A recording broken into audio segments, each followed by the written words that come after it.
O sol era uma ferida aberta no céu de Pernambuco, um branco incandescente que sangrava um calor espesso e líquido sobre o canavial.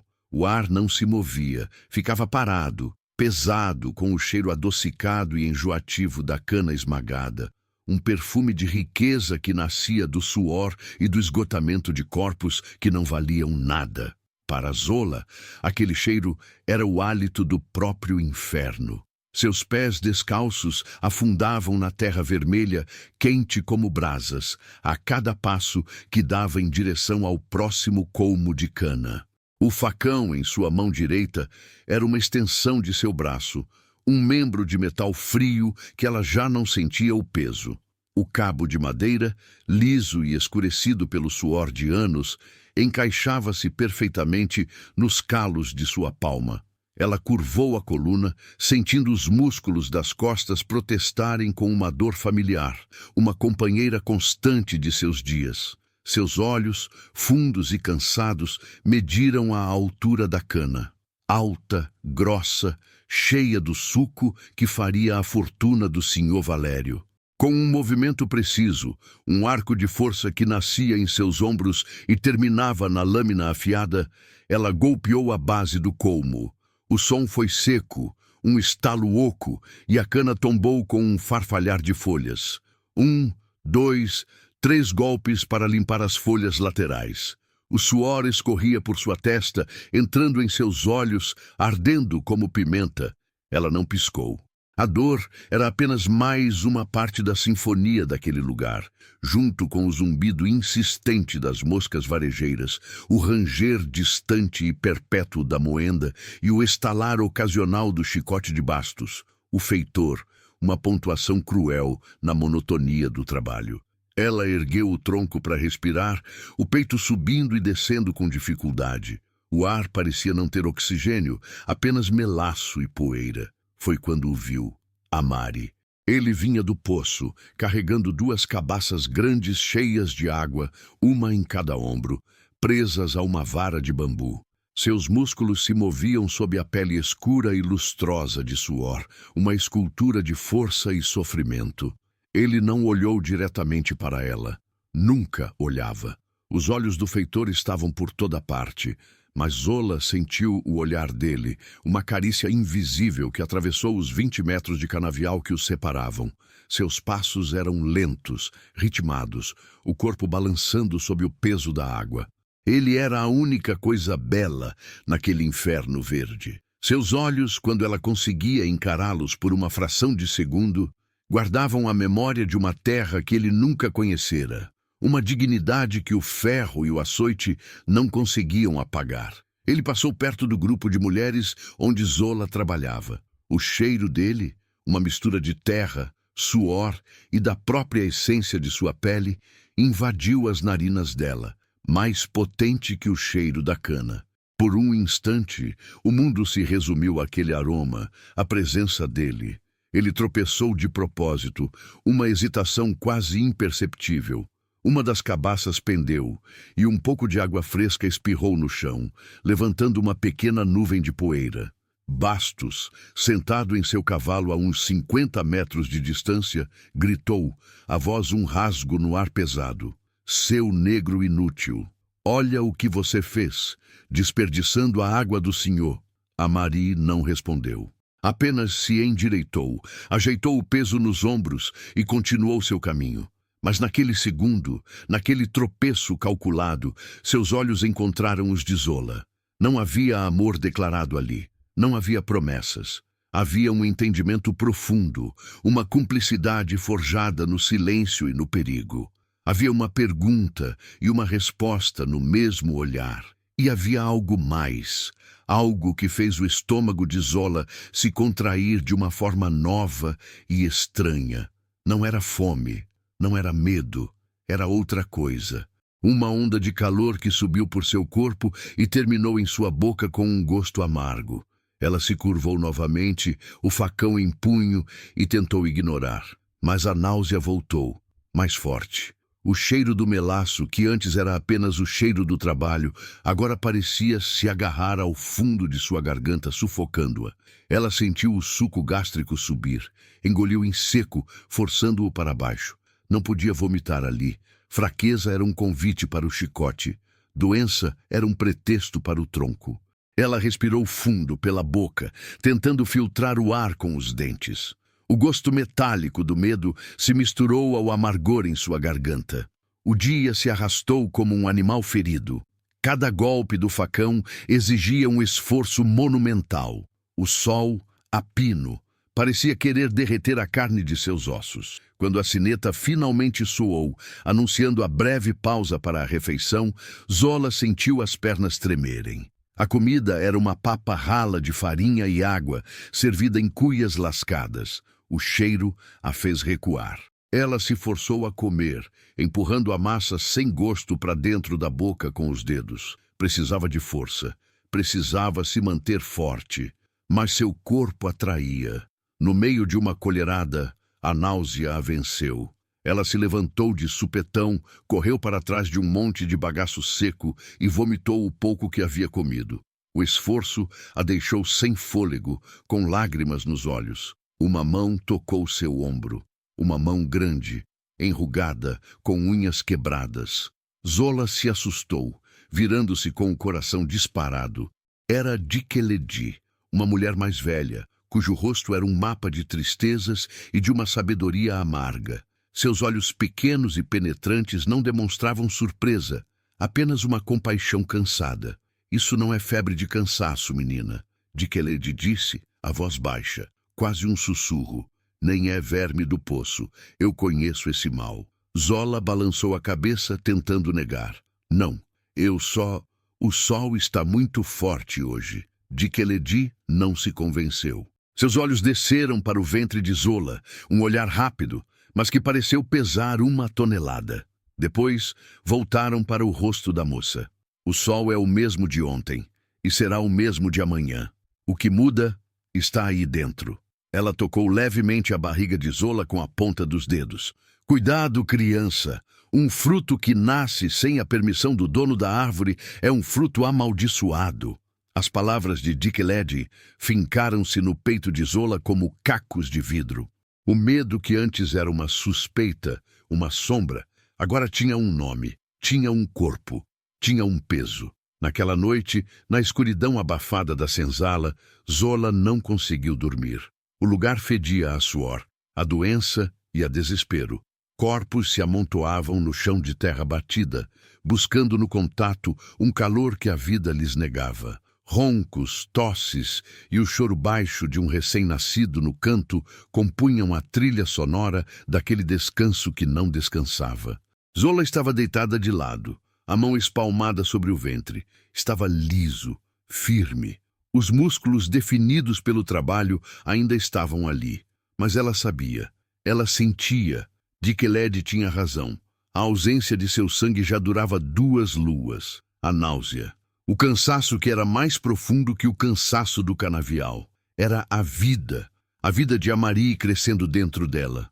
Uma onda de ternura e pavor a percorreu.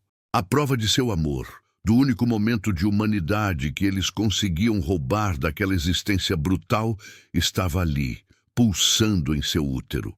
Um segredo doce e mortal. Naquele engenho, um ventre que crescia sem a ordem do Sr. Valério, sem a semente dele ou de algum de seus convidados, era um crime, era uma afronta, era uma declaração de guerra. E a guerra, ali, sempre terminava com o sangue dos seus. Na varanda da casa grande, Dona Isabel balançava-se lentamente em sua cadeira de vime. A noite trazia uma brisa que não conseguia aliviar o calor de sua alma. Ela era uma mulher de 35 anos, mas a amargura a envelhecera. Seus ossos eram finos, seu rosto pálido e seus lábios uma linha fina e desaprovadora. De seu posto elevado, ela observava a escuridão da senzala. Para ela, não era um lugar de descanso, mas um ninho de bestas, um criadouro de peças que precisava ser vigiado. Seu casamento com Valério lhe dera riqueza e status, mas lhe negara a única coisa que uma mulher de sua posição deveria dar ao marido: um herdeiro. Seu ventre era um deserto, seco e inútil, e por isso ela odiava a fertilidade de suas negras. Odiava a facilidade com que elas emprenhavam, pariam e amamentavam suas crias como animais no pasto. Era um insulto pessoal, uma afronta da natureza à sua condição de senhora. Seus olhos de ave de rapina perscrutavam a vida na senzala com uma atenção doentia. Ela conhecia o ciclo de cada uma. Sabia quem estava com o sangue, quem estava amojando, quem estava perto de parir. E, ultimamente, seus olhos se fixavam em Zola. A negra era forte, uma das melhores no corte, silenciosa, eficiente. Mas havia algo diferente nela nas últimas semanas. Um jeito de se mover, uma sombra de cansaço que não era apenas do trabalho. Hoje, na pausa do almoço, ela a vira correr para trás do monte de bagaço. Isabel sorriu, um sorriso sem alegria que não chegou aos seus olhos. Doença ou algo mais. Ela faria Bastos ficar de olho. Ela descobriria. Se houvesse um fruto crescendo naquele corpo forte, ela o arrancaria pela raiz. Os dias que se seguiram foram uma tortura para Zola.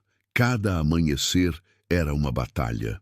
A náusea a atacava com violência, e ela aprendera a provocá-la antes de sair para o campo, esvaziando o estômago para poder aguentar o dia. Ela começou a amarrar uma faixa de pano apertada em volta da cintura, sob a saia grossa. A compressão doía, uma dor surda que a acompanhava o dia inteiro, mas era melhor que o risco de sua silhueta começar a denunciá-la. Ela se movia com um cuidado desesperado, evitando curvar-se de forma brusca, calculando cada passo, cada movimento. O medo era um animal vivo em seu peito, roendo suas entranhas. Ela via os olhares. As outras mulheres na senzala sabiam. Ninguém dizia nada, mas o silêncio delas era pesado, acusador. Algumas a olhavam com pena, outras com medo. O segredo de Zola era um perigo para todas elas. Se o feitor desconfiasse, a punição seria coletiva. A senzala, que antes era um lugar de sofrimento compartilhado, agora se tornava um tribunal silencioso. Uma tarde, enquanto carregava um feixe de cana pesado para o carro de bois, Bastos a parou. Ele era um homem grande, com uma barriga proeminente e um rosto vermelho e suado. Seus olhos pequenos eram cruéis e vazios. Você está mais lenta, Zola. O que há? A preguiça está te comendo? Não, senhor feitor, é só o calor, respondeu ela, a voz baixa sem encará-lo. Ele a mediu de cima a baixo, o olhar demorando-se em sua cintura.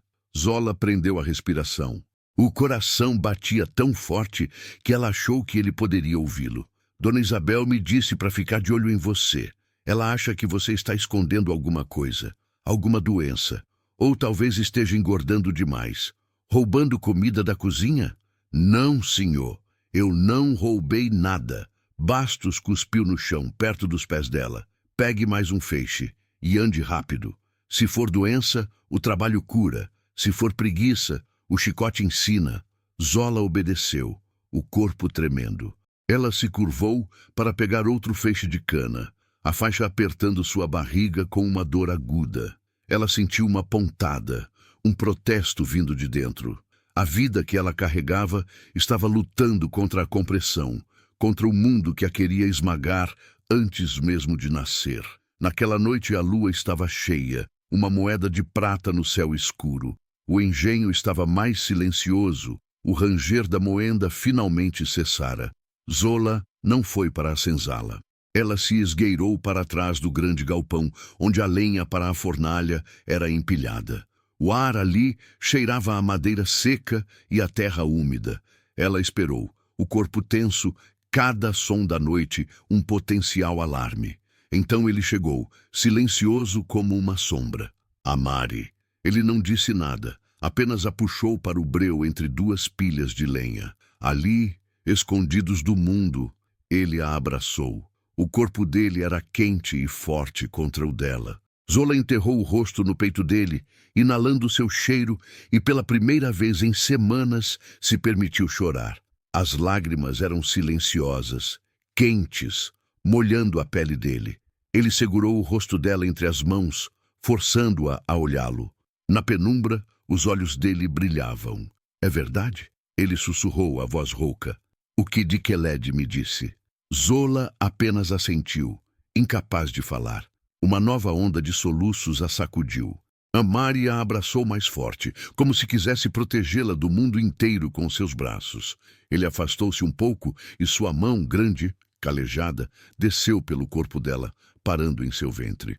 Ele espalmou a mão ali, sobre o tecido da saia e a faixa apertada. Seus dedos eram gentis, mas firmes. Ele ficou em silêncio por um longo tempo, apenas sentindo. Zola sentia o calor da mão dele através do pano, uma conexão direta com a vida que eles haviam criado. É nosso, ele disse finalmente. Não é do senhor, é nosso. Sim, sussurrou Zola. Então ele não vai nascer aqui. Amari ergueu o rosto dela de novo e a determinação em seus olhos era assustadora e bela. Ele não vai nascer para ser escravo. Nós vamos sair daqui, Zola. Como? A palavra saiu como um sopro. Fugir era uma sentença de morte. Os capitães do mato, com seus cães e suas armas, eram o terror que assombrava os sonhos de todos. Eu não sei ainda, mas nós vamos, antes que sua barriga nos entregue. Ele olhou para o céu, para a lua cheia. A lua vai minguar. E na próxima lua nova, quando a noite for escura como piche, nós vamos sumir na mata. Eu, você e ele. Ele. A palavra ecoou na mente de Zola. Ele. Era um filho, um menino, uma promessa de futuro. Pela primeira vez, o peso em seu ventre não era apenas medo e perigo. Era esperança. Uma esperança frágil, desesperada, mas era a única coisa que eles tinham. A liberdade deixou de ser uma lenda contada em sussurros sobre quilombos distantes. Tornou-se uma necessidade, uma urgência. O pulsar da vida dentro dela era a contagem regressiva. Na semana seguinte, a vigilância se intensificou. Dona Isabel inventava pretextos para chamar Zola à casa grande. Pedia que ela esfregasse o chão de joelhos, para que sua postura revelasse qualquer volume. Pedia que carregasse baldes pesados de água, testando sua força. Zola executava cada tarefa com uma máscara de submissão, o corpo gritando de dor, a mente em alerta máximo. O interior da casa grande era outro mundo. O chão de madeira encerada brilhava. Os móveis escuros eram entalhados com figuras de anjos e flores. O ar cheirava a cera de abelha e a doces de frutas. Era um silêncio opressor, muito diferente do barulho constante da senzala e do engenho. Numa tarde, Dona Isabel estava sentada em uma poltrona de veludo vermelho, bordando um lençol de linho branco. Zola estava de joelhos, polindo a prataria em uma mesa próxima. Você parece mais cheia, Zola. A voz de Dona Isabel era suave, quase melódica, mas carregada de veneno. Sua saúde parece boa. Talvez esteja na hora de o Sr. Valério lhe arranjar um reprodutor. Um negro forte, para nos dar uma cria saudável. Zola sentiu um calafrio percorrer sua espinha. Ela continuou polindo uma colher de prata, os nós dos dedos brancos de tensão. Não levantou os olhos. Eu sirvo ao senhor no canavial. É o que sei fazer. Sua voz saiu mais firme do que ela esperava. Dona Isabel riu, um som seco, como folhas se quebrando. Servir ao senhor tem muitas formas, negra, e a mais importante é aumentar o seu patrimônio. Um ventre fértil vale mais que um par de braços fortes. Lembre-se disso. Seus olhos pequenos e cruéis desceram para a barriga de Zola. E ali ficaram, um olhar que parecia atravessar o tecido, a faixa, a pele, e tocar diretamente no segredo que ela guardava. Zola sentiu o olhar como um ferro em brasa. Naquele momento ela soube. Dona Isabel não apenas suspeitava, ela tinha certeza. O jogo de gato e rato havia acabado. Agora era uma corrida contra o tempo. A lua minguava no céu, e a cada noite que passava, a escuridão que prometia a fuga se aproximava, tão certa e tão aterrorizante quanto a morte que os esperava se falhassem. O peso em seu ventre era agora o peso do mundo, e ela teria que carregá-lo através da mata escura, em direção a uma liberdade que ela mal ousava imaginar. A promessa de fuga era uma brasa minúscula no meio de um incêndio. Zola aguardava no fundo do peito, um calor secreto que a noite com a Marie havia acendido. Mas o amanhecer chegou, impiedoso como sempre, e a fumaça da realidade tentava sufocar aquela pequena chama. O galo da Casa Grande cantou, um som agudo e autoritário que rasgava o último véu de escuridão. Dentro da senzala, o mundo despertava com um gemido coletivo. O ar era um caldo grosso de corpos suados, do cheiro de urina vindo do canto onde as crianças dormiam, do hálito azedo da fome. Zola abriu os olhos. O chão de terra batida estava frio sob suas costas. Ao seu lado, o corpo de Dikeledi se moveu, um arrastar de ossos cansados. Ela se sentou, o movimento lento, calculado. A primeira onda de enjoo subiu por sua garganta, uma visita pontual e odiosa. Ela engoliu em seco, sentindo o gosto amargo. Seus olhos varreram a penumbra da senzala, os vultos se erguendo, rostos marcados por um sono que não trazia descanso. Ali, naquele espaço confinado, o peso em seu ventre era o maior de todos os segredos. Antes de se levantar, sua primeira ação do dia, a mais importante, era o ritual da mentira. Ela pegou a longa faixa de tecido grosso escondida sob sua esteira de palha.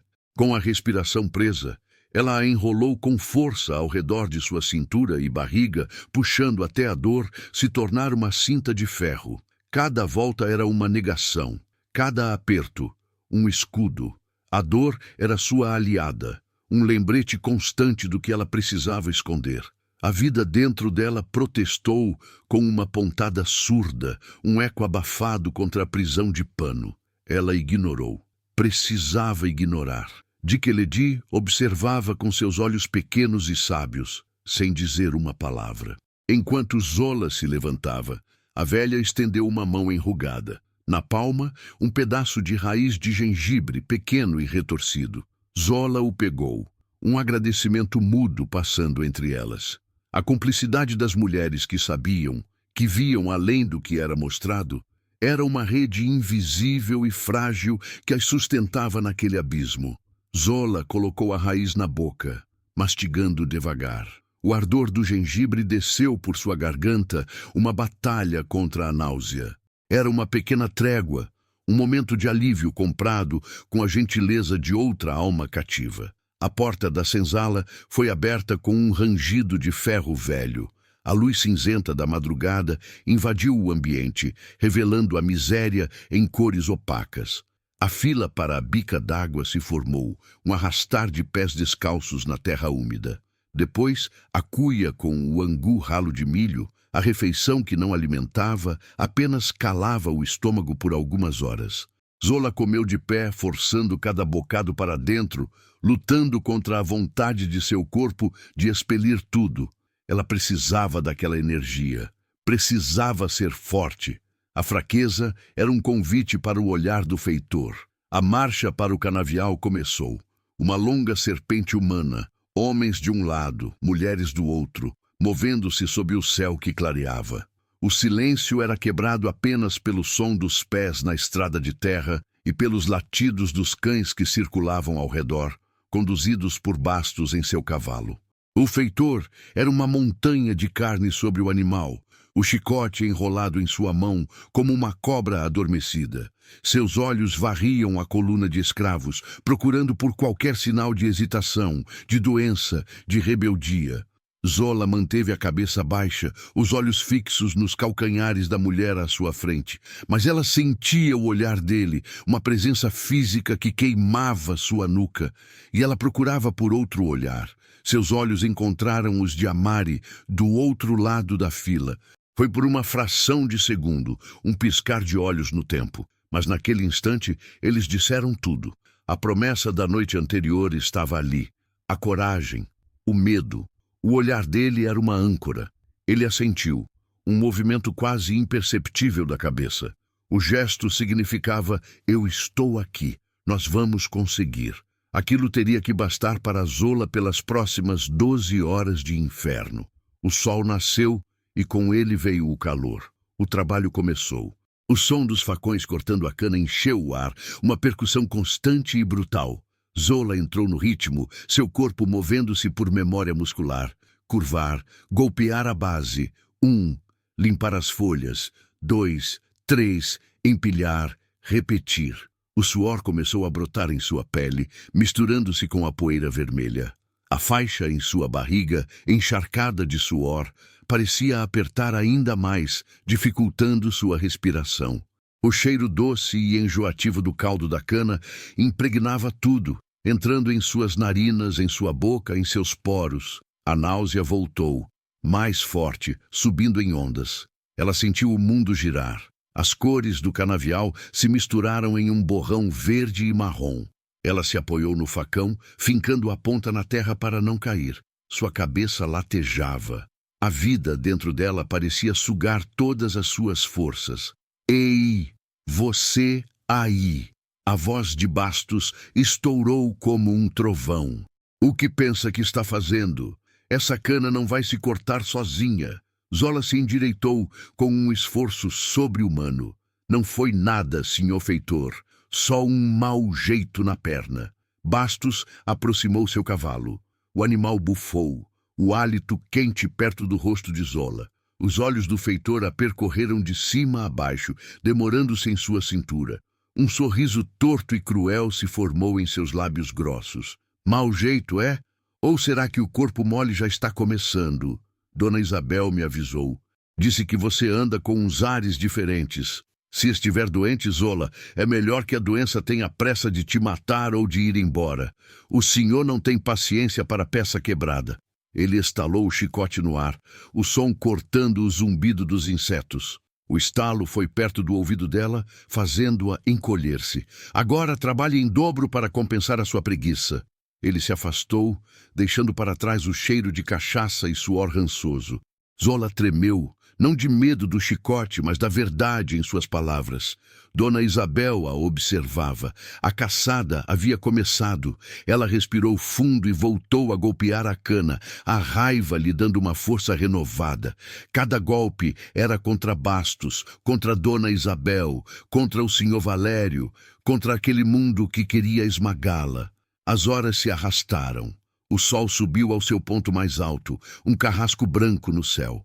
A pausa para a água chegou. A Mari veio com as cabaças, o corpo brilhando de suor, os músculos tensos sob o peso. Ele se movia com a graça de uma pantera, uma dignidade que contrastava com a brutalidade do lugar. Ele serviu a água para as mulheres, passando a cuia de mão em mão. Quando chegou a vez de Zola, seus dedos se tocaram por um segundo. A pele dele era quente, áspera. Foi um choque elétrico, um contato proibido que enviou uma onda de calor por todo o corpo dela. Ele não a olhou nos olhos. Não podia. Mas no gesto de lhe entregar a cuia, ele a segurou por um instante a mais, um apoio silencioso, uma transferência de força. Ela bebeu a água morna e poeirenta, sentindo-a descer como uma bênção por sua garganta seca. O corpo de uma mulher escravizada não lhe pertencia. Pertencia ao senhor que comprara sua carne no mercado, ao feitor que a media com o chicote, ao sistema que havia como um útero para gerar mais peças. Mas e se, dentro desse corpo, um segredo começasse a ganhar peso? Um peso que os olhos da Casa Grande podiam medir, julgar e sentenciar. Se essa pergunta já fez um nó na sua garganta, deixe seu like e se inscreva, porque a história de Zola é um soco no estômago da história que não nos contaram, um grito de vida onde só se esperava o silêncio da moenda. A tarde pareceu ainda mais longa que a manhã. O cansaço se infiltrava nos ossos de Zola, uma dor profunda que o trabalho não conseguia mais anestesiar. Perto do fim do dia, uma figura imponente surgiu no horizonte, vinda da direção da Casa Grande. Um cavalo branco, vistoso, e sobre ele, o senhor Valério em pessoa. Um silêncio tenso caiu sobre o canavial. Os facões se moveram mais rápido, as costas se curvaram mais. Valério era um homem de 40 anos, vestido de linho branco, impecável em meio à sujeira e ao suor. Ele não olhava para os rostos. Seus olhos cinzentos e frios mediam a altura da cana, a quantidade de feixes empilhados, a eficiência de sua propriedade. Ele era um deus distante e indiferente, o arquiteto daquele inferno. Ele parou seu cavalo perto de Bastos. Os dois conversaram em voz baixa. Zola não conseguia ouvir as palavras, mas sentiu o olhar de Valério passar por seu grupo de trabalho. Foi um olhar rápido, desinteressado, o olhar de um fazendeiro inspecionando seu gado. Mas para Zola, pareceu que aquele olhar podia ver através de sua pele, através da faixa de pano, e enxergar o crime que ela escondia. Ela prendeu a respiração até que ele finalmente deu as costas e cavalgou de volta para a casa grande, sua figura branca desaparecendo entre o verde da cana. A tensão no ar se dissipou lentamente, mas o medo que ele deixou para trás permaneceu, como um veneno sutil. Quando a sineta finalmente tocou, anunciando o fim da jornada, Zola sentiu que não conseguiria dar mais um passo. Seus músculos tremiam de exaustão. A caminhada de volta para a senzala foi uma tortura. Cada passo era um esforço de vontade. Naquela noite, mal haviam terminado de comer a parca refeição noturna quando um moleque da casa grande apareceu na porta da senzala. Zola, Dona Isabel está te chamando. Um murmúrio percorreu a senzala. Um chamado à casa grande àquela hora nunca era bom sinal. De Keledi tocou o braço de Zola, um aperto firme. Cuidado, menina, o diabo tem olhos de mulher quando quer. Zola seguiu o moleque, o coração batendo descontroladamente contra as costelas. A casa grande à noite era ainda mais imponente. As lamparinas a óleo lançavam sombras dançantes nas paredes brancas. O silêncio ali dentro era pesado, opressor. Dona Isabel a esperava na sala de estar, sentada em sua poltrona de veludo. Ela não estava bordando, apenas olhava para Zola com seus olhos de pássaro.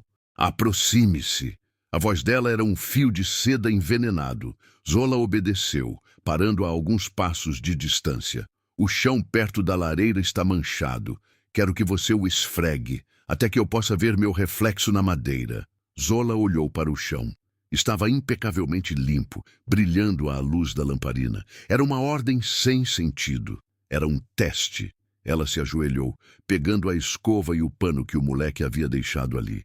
Começou a esfregar a madeira em movimentos circulares, sentindo a faixa em sua barriga comprimir seus órgãos. A posição a forçava a curvar o tronco, expondo qualquer volume que pudesse existir. Dona Isabel observava em silêncio por um longo tempo.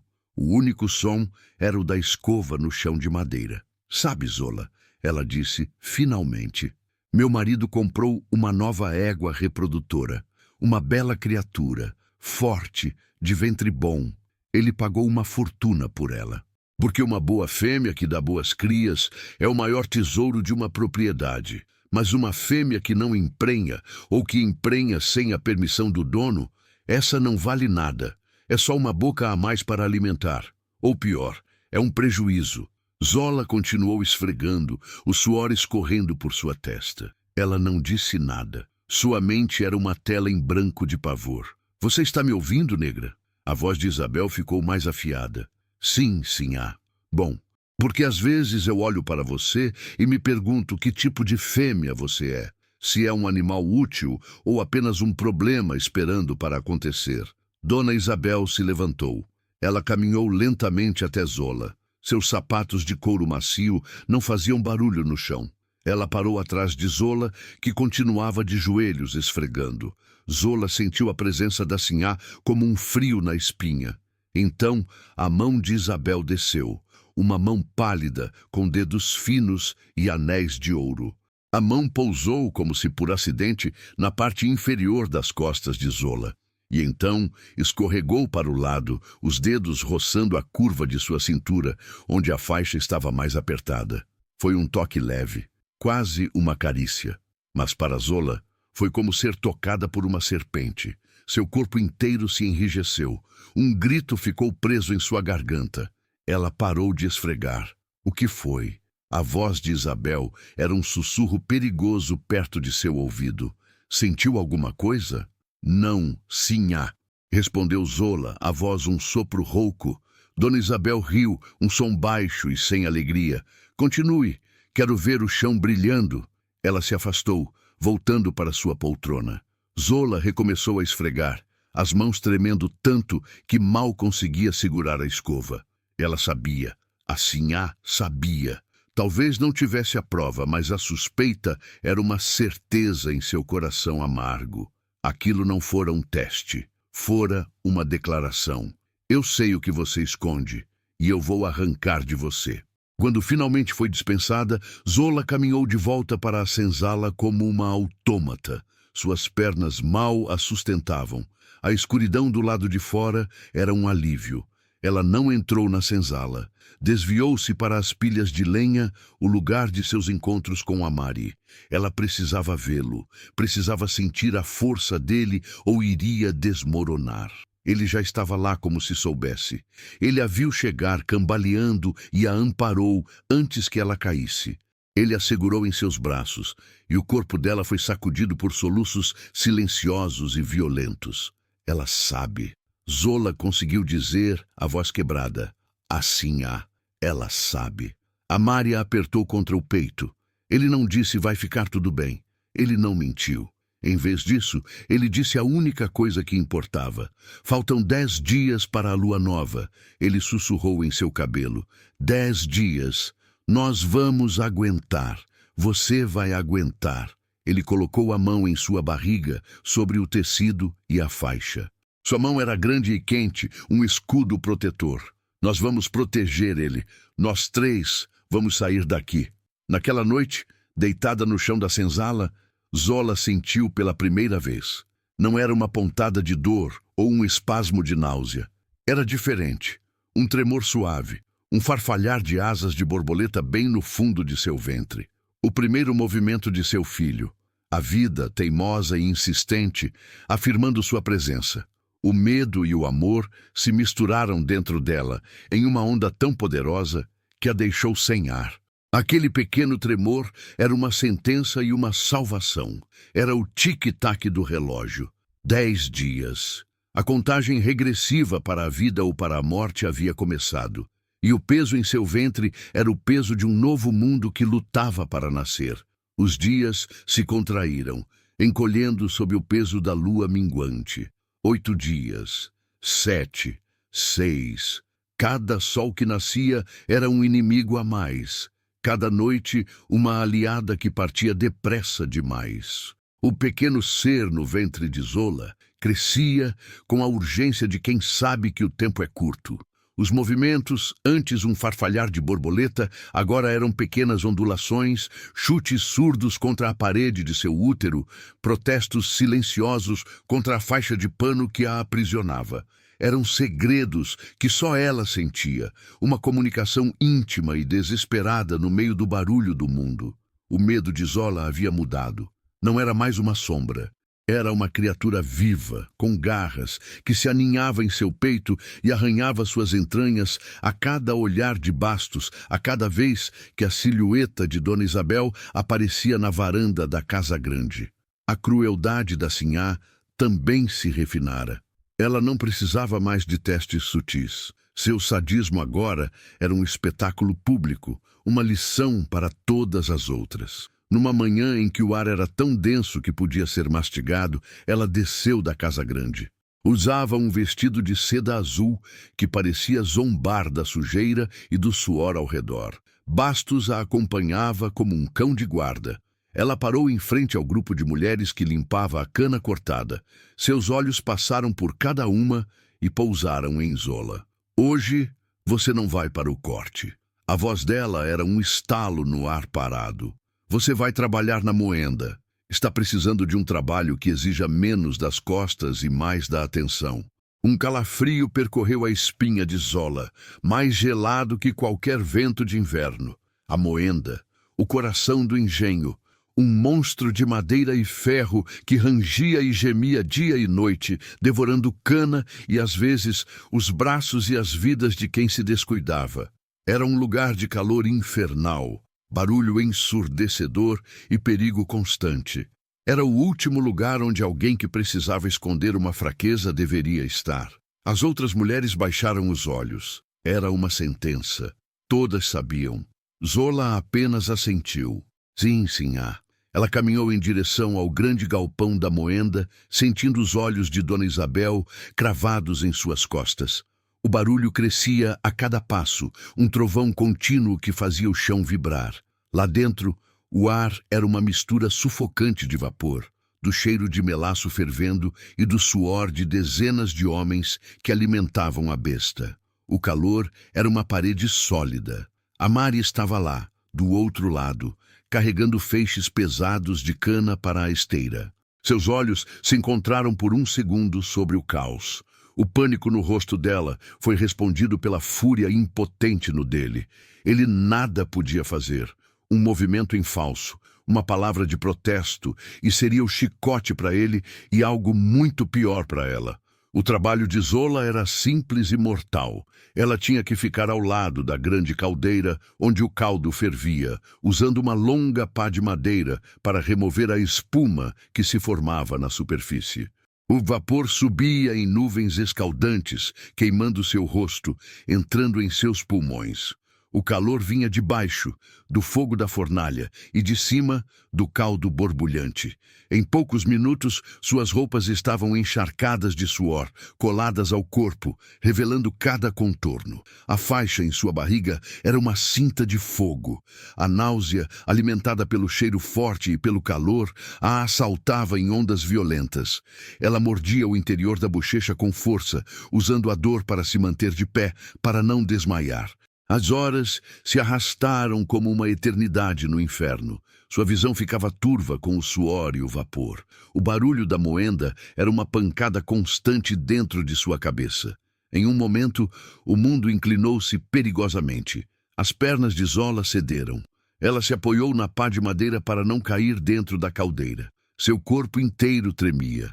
Ela fechou os olhos, respirando pela boca, tentando encontrar o chão sob seus pés. Quando abriu os olhos, viu. Do outro lado da moenda, perto da saída do bagaço, estava Nkechi, uma mulher magra, de olhos pequenos e juntos, que nunca perdia uma oportunidade de levar uma informação para a casa grande em troca de uma porção extra de comida ou de um pedaço de tecido velho. Nkechi não estava trabalhando, estava parada, observando Zola, e em seus olhos não havia compaixão. Havia um brilho de descoberta, um triunfo cruel. Ela vira a fraqueza de Zola, vira o corpo dela vacilar.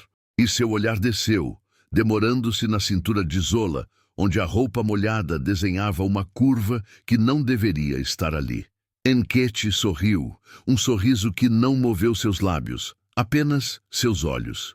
E então virou-se e saiu do galpão, caminhando na direção da casa grande. O pânico gelou o sangue de Zola, mais eficaz que qualquer tontura. Ela se endireitou. O tempo havia acabado. Nkechi iria contar. A certeza era uma lâmina fria em seu estômago. Ela precisava avisar a Mari. Precisava fugir. Não na lua nova. Agora, naquela mesma noite. Ao final do dia, o corpo de Zola era um único hematoma dolorido. Ela mal conseguiu caminhar de volta para a senzala. A ordem de Dona Isabel foi cumprida, mas a provação da moenda havia selado seu destino de outra forma. Na bacia de água comunitária, ela mal teve forças para lavar o rosto. Seus movimentos eram lentos, de autômato. Dikeled se aproximou, o rosto uma máscara de preocupação. A cobra viu. A velha sussurrou, referindo-se a Nkechi. Eu vi o olhar dela. Ela foi para a casa grande assim que saiu da moenda. Zola apenas assentiu, a garganta seca demais para palavras. Sim, eu sei. O corpo de uma mulher escravizada não lhe pertencia. Pertencia ao senhor que comprara sua carne no mercado, ao feitor que a média com o chicote, ao sistema que havia como um útero para gerar mais peças. Mas e se, dentro desse corpo, um segredo começasse a ganhar peso, um peso que os olhos da Casa Grande podiam medir, julgar e sentenciar.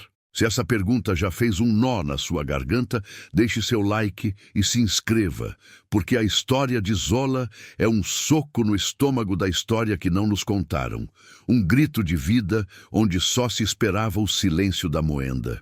Zola sabia que não podia esperar. O plano original estava morto. A lua ainda estava muito clara no céu, mas a escuridão da mata era a única chance. Ela precisava falar com Amari.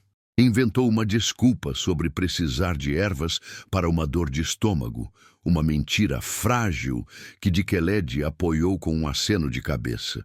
Ela se esgueirou para fora da senzala, o coração martelando contra as costelas. Cada sombra era um feitor, cada estalo de um galho, o som de um cão de caça. Ela o encontrou na cocheira, o lugar mais escuro e isolado do engenho àquela hora. O cheiro de feno, couro e do hálito quente dos cavalos enchia o ar. Ele estava escovando o cavalo branco do Sr. Valério, seus movimentos largos e firmes. A luz de uma única lamparina lançava sombras longas e dançantes. Amari. Ela sussurrou da porta. Ele se virou de supetão, a mão instintivamente indo para o cabo da escova como se fosse uma arma. Ao vê-la, ele relaxou, mas a tensão em seus ombros permaneceu. Zola, o que você está fazendo aqui? É perigoso. Neket viu. Ela contou para a Sinhá. Precisamos ir. Hoje. Amari parou de escovar o cavalo. Ele largou a escova no chão. O som foi abafado pelo feno. Ele caminhou até ela, seus passos silenciosos. Ele a puxou para o fundo da cocheira, para o breu entre duas baias. Hoje, ele sussurrou, a incredulidade em sua voz. Zola, a lua está quase cheia. Os capitães do mato vão nos achar antes do sol nascer. Não temos escolha. Ela respondeu, a voz tremendo. Amanhã será tarde demais. Eles vão me levar para o tronco. Eles vão matar nosso filho antes mesmo que ele possa respirar. A palavra filho pairou entre eles na escuridão. Amari a segurou pelo rosto, os polegares traçando as linhas de cansaço sob seus olhos. O medo nos olhos dela era algo que ele nunca vira antes. Era um medo animal, o medo de uma mãe protegendo sua cria. Ele a abraçou, um abraço desesperado, como se quisesse fundir os dois corpos em um só para escondê-la do mundo. Zola se agarrou a ele, as unhas cravando em suas costas. O desejo que sentiam um pelo outro naquele momento não era de prazer. Era um desejo de sobrevivência, uma necessidade visceral de sentir a vida, a carne, o calor, em um mundo que só lhes oferecia a frieza do ferro e a dor do açoite. Ele a afastou um pouco. Sua mão desceu trêmula, e pela primeira vez ele ousou desamarrar o nó da faixa de pano que cingia a cintura dela. O tecido se afrouxou, e Zola soltou um gemido de alívio e dor quando a pressão cessou. No escuro da cocheira, sob a saia grossa, a mão grande e calejada de Amari tocou a pele nua da barriga de Zola. Ele espalmou a mão sobre o ventre dela, sentindo a curva firme e proeminente. A pele dela era quente, viva. Ele prendeu a respiração. E então, ele sentiu um chute, um movimento distinto, forte, uma afirmação de existência contra a palma de sua mão. Os olhos de Amari se encheram de lágrimas. Ele se ajoelhou ali mesmo, no chão sujo de feno, e encostou o rosto na barriga de Zola. Ele beijou a pele dela, um beijo reverente, desesperado. Ele sussurrou palavras em uma língua que Zola não entendia, a língua de seus avós, a língua de uma África livre. Eram preces, eram promessas. Nós vamos, ele disse, erguendo o rosto para ela, a decisão endurecendo suas feições. Hoje, assim que a Casa Grande se calar, pegue o que puder, um pouco de farinha, a faca de Dikelled, me encontre no pé do Jequitibá Velho, perto do rio.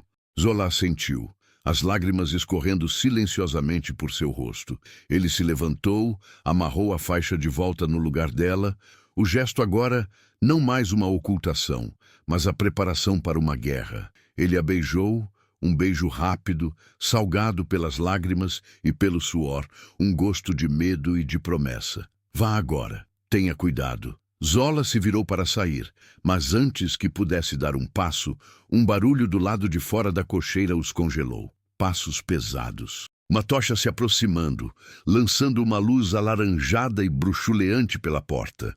Zola e Amari se entreolharam, o pânico estampado em seus rostos. Não havia para onde correr. A cocheira só tinha uma saída. A porta se abriu com um rangido. A figura maciça de Bastos preencheu o vão, a tocha em uma mão, o chicote enrolado na outra. Seus olhos pequenos e porcinos passaram da figura paralisada de Zola para Amari. Um sorriso lento e medonho se espalhou por seu rosto vermelho. Ele não parecia surpreso. Ele os esperava. Ora, ora! O que temos aqui? O reprodutor e a fêmea no ninho. A voz dele era um rosnado baixo e satisfeito. Dona Isabel tinha razão. O fruto proibido já estava maduro. Ele deu um passo para dentro, o cheiro de cachaça vindo dele em uma onda fétida. Amari se colocou na frente de Zola, o corpo tenso como uma corda de arco. O senhor Valério estava querendo ter uma conversa com vocês. Acho que ele vai gostar de saber que eu peguei os 2 pombinhos juntos. Facilita muito as coisas. Zola sentiu o chão desaparecer sob seus pés. O plano, a esperança, tudo se desfez em cinzas diante daquela figura brutal. O fim não seria amanhã.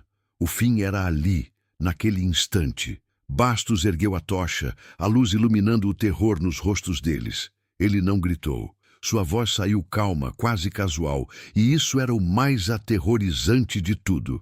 Zola, Amari, venham comigo. O senhor está esperando vocês. No tronco.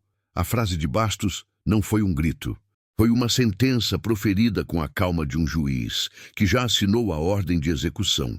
O som do chicote sendo desenrolado de sua mão foi um sussurro de couro, uma cobra se preparando para o bote. O ar na cocheira, antes pesado com o cheiro de feno e animal, agora estava rarefeito, impossível de respirar. Zola sentiu o corpo de Amari à sua frente enrijecer, cada músculo se transformando em pedra. Ele não recuou. Ele se tornou uma muralha. Não toque nela. A voz de Amari era um trovão baixo, um rosnado que vinha do fundo do peito. Não havia súplica, apenas um desafio nu e cru. Bastos riu, uma risada gutural, cheia de melaço e cachaça. O som ecoou no espaço fechado, asqueroso.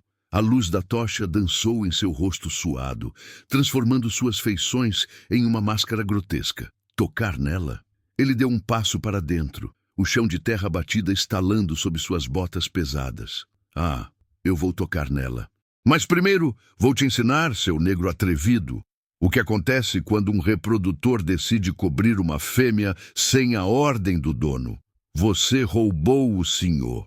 Roubou a semente que poderia ter sido de um negro mais forte e roubou o tempo de trabalho desta peça. É um roubo duplo e o preço é pago em carne. Amari se moveu, um movimento fluido e rápido, tentando empurrar Zola para trás para o breu mais profundo da cocheira. Mas não havia para onde ir. Bastos foi mais rápido. Com uma velocidade surpreendente para um homem de seu tamanho, ele avançou. Não usou o chicote. Usou o próprio corpo. O ombro dele atingiu Amari no peito como um ariete. O som foi oco, um baque surdo de carne contra carne. Amari cambaleou para trás, o ar expulso de seus pulmões com um gemido de dor. Zola gritou, um som agudo, sem palavras, de puro terror. Ela tentou se colocar entre os dois, um instinto cego de proteger o homem que amava, o pai de seu filho. Não. A mão de Bastos a alcançou primeiro. Dedos grossos e fortes como raízes de árvore se fecharam em seu braço. O aperto foi brutal, esmagando seus músculos, fazendo-a gritar de dor. Ele a puxou para o lado, arrancando-a do caminho com a facilidade com que se arranca uma erva daninha. Você fica aí e assiste. A voz dele era um sibilo em seu ouvido. Vai aprender o que acontece com quem abre as pernas sem permissão. Amari se recuperou, o ódio queimando em seus olhos. Ele avançou contra Bastos, não mais um escravo, mas um guerreiro, um homem defendendo sua família. Seus punhos se fecharam, os nós dos dedos brancos. Ele era força pura, a fúria de gerações de homens acorrentados. Por um instante, Zola viu a liberdade em seus olhos. Mas a liberdade era uma miragem. Bastos largou a tocha no chão, onde ela continuou a arder, lançando sombras gigantescas e disformes que dançavam nas paredes de madeira como demônios. Ele sacou o facão que carregava na cintura. A lâmina longa e curva brilhou à luz do fogo. Ele não a usou para cortar. Ele a usou como um porrete. O lado chato da lâmina atingiu Amari na lateral da cabeça. O som foi um estalo metálico e úmido. Amari caiu de joelhos, o rosto uma máscara de surpresa e dor, o sangue começando a escorrer de um corte acima de sua sobrancelha. Bastos o chutou no estômago. Amari se curvou, tentando proteger o corpo. O feitor o chutou de novo nas costas e de novo. Cada chute era acompanhado pelo som doentio da bota batendo na carne. Zola se debatia, arranhando, mordendo, chutando o braço que a segurava. Mas o aperto de Bastos era de ferro. Ele a segurava com uma mão, o corpo dela se debatendo inutilmente contra ele, e assistia ao seu trabalho com um prazer frio. "Pare! Por favor, pare!" Ela gritava, a voz rouca pelos solucos.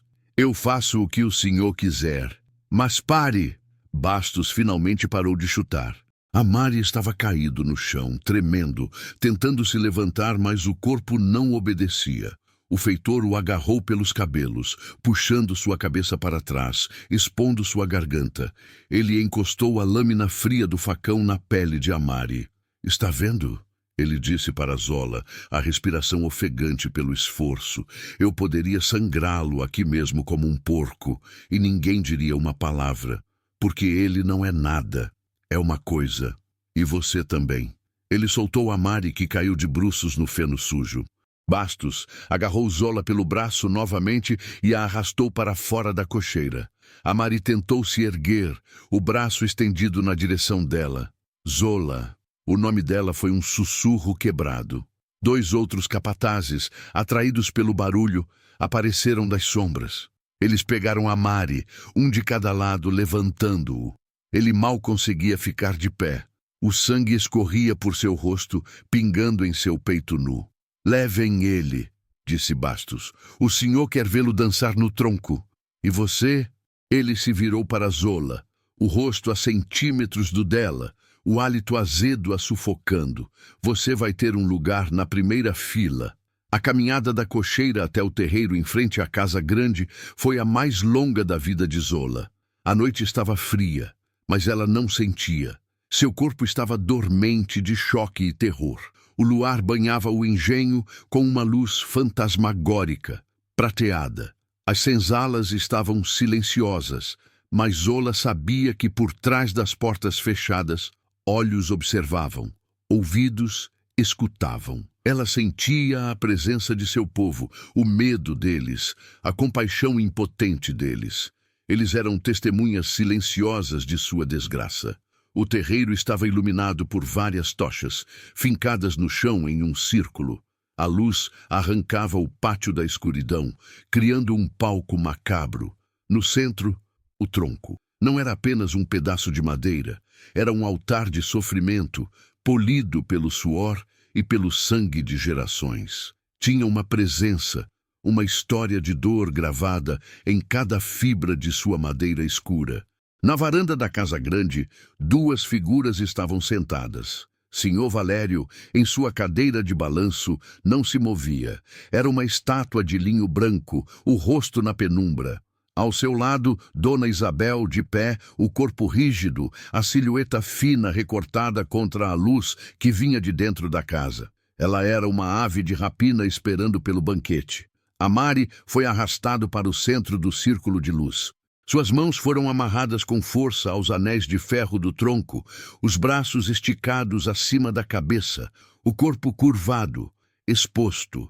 Zola foi forçada a se ajoelhar na terra, a poucos metros de distância, segurada firmemente por um dos capatazes.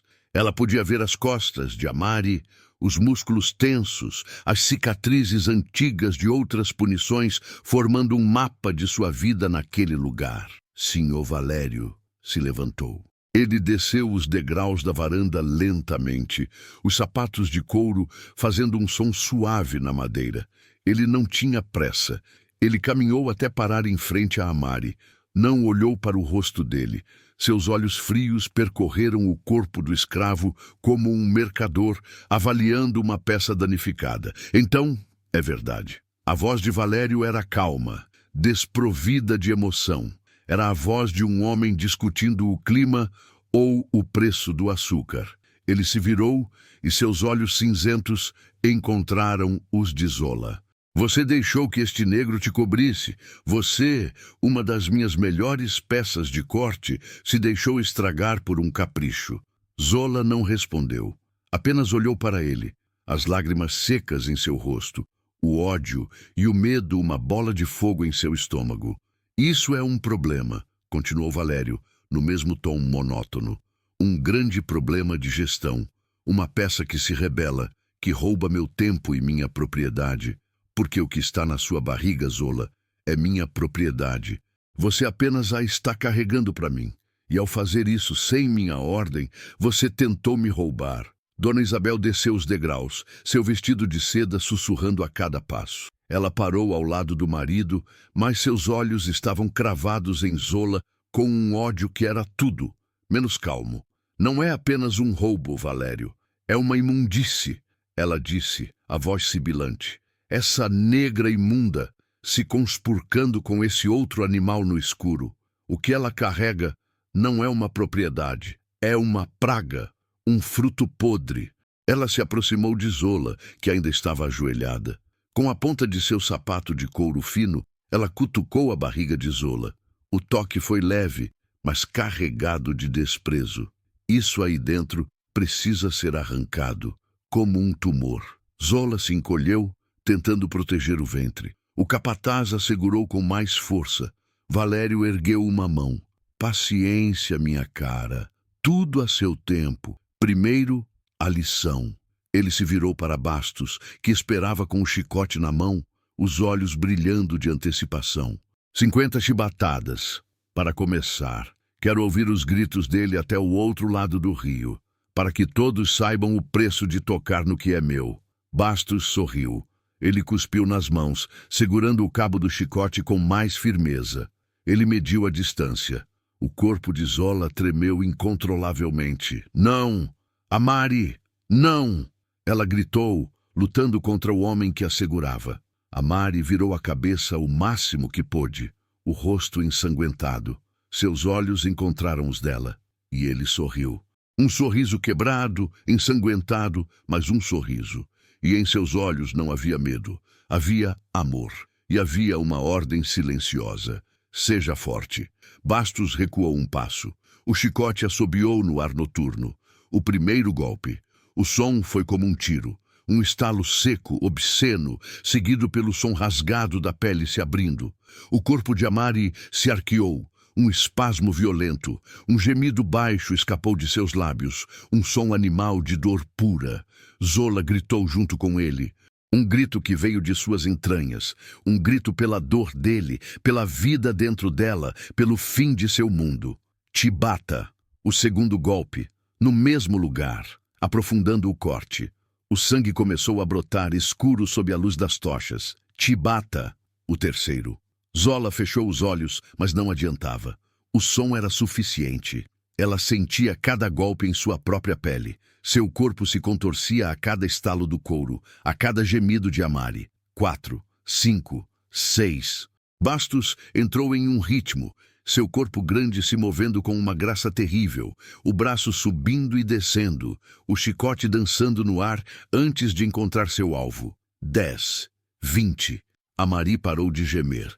Sua cabeça pendia para a frente. O único som que ele fazia era o de sua respiração, um silvo áspero e doloroso. Suas costas não eram mais pele, eram uma massa de carne viva, vermelha e sangrenta. Mas ele não gritava. Ele não daria esse prazer a eles. Sua resistência estava em seu silêncio. Zola estava em um estado de torpor. As lágrimas escorriam, mas ela não fazia mais som. Seu olhar estava fixo nas costas de Amari. Ela gravava cada detalhe daquela tortura em sua mente. Aquela imagem seria o combustível de seu ódio pelo resto de sua vida. 40. O ritmo de Bastos diminuiu. Ele estava suando, ofegante. O cheiro de sangue se misturou ao cheiro de cachaça e suor, criando uma atmosfera nauseante. 49. Basta! A voz de Valério cortou o ar.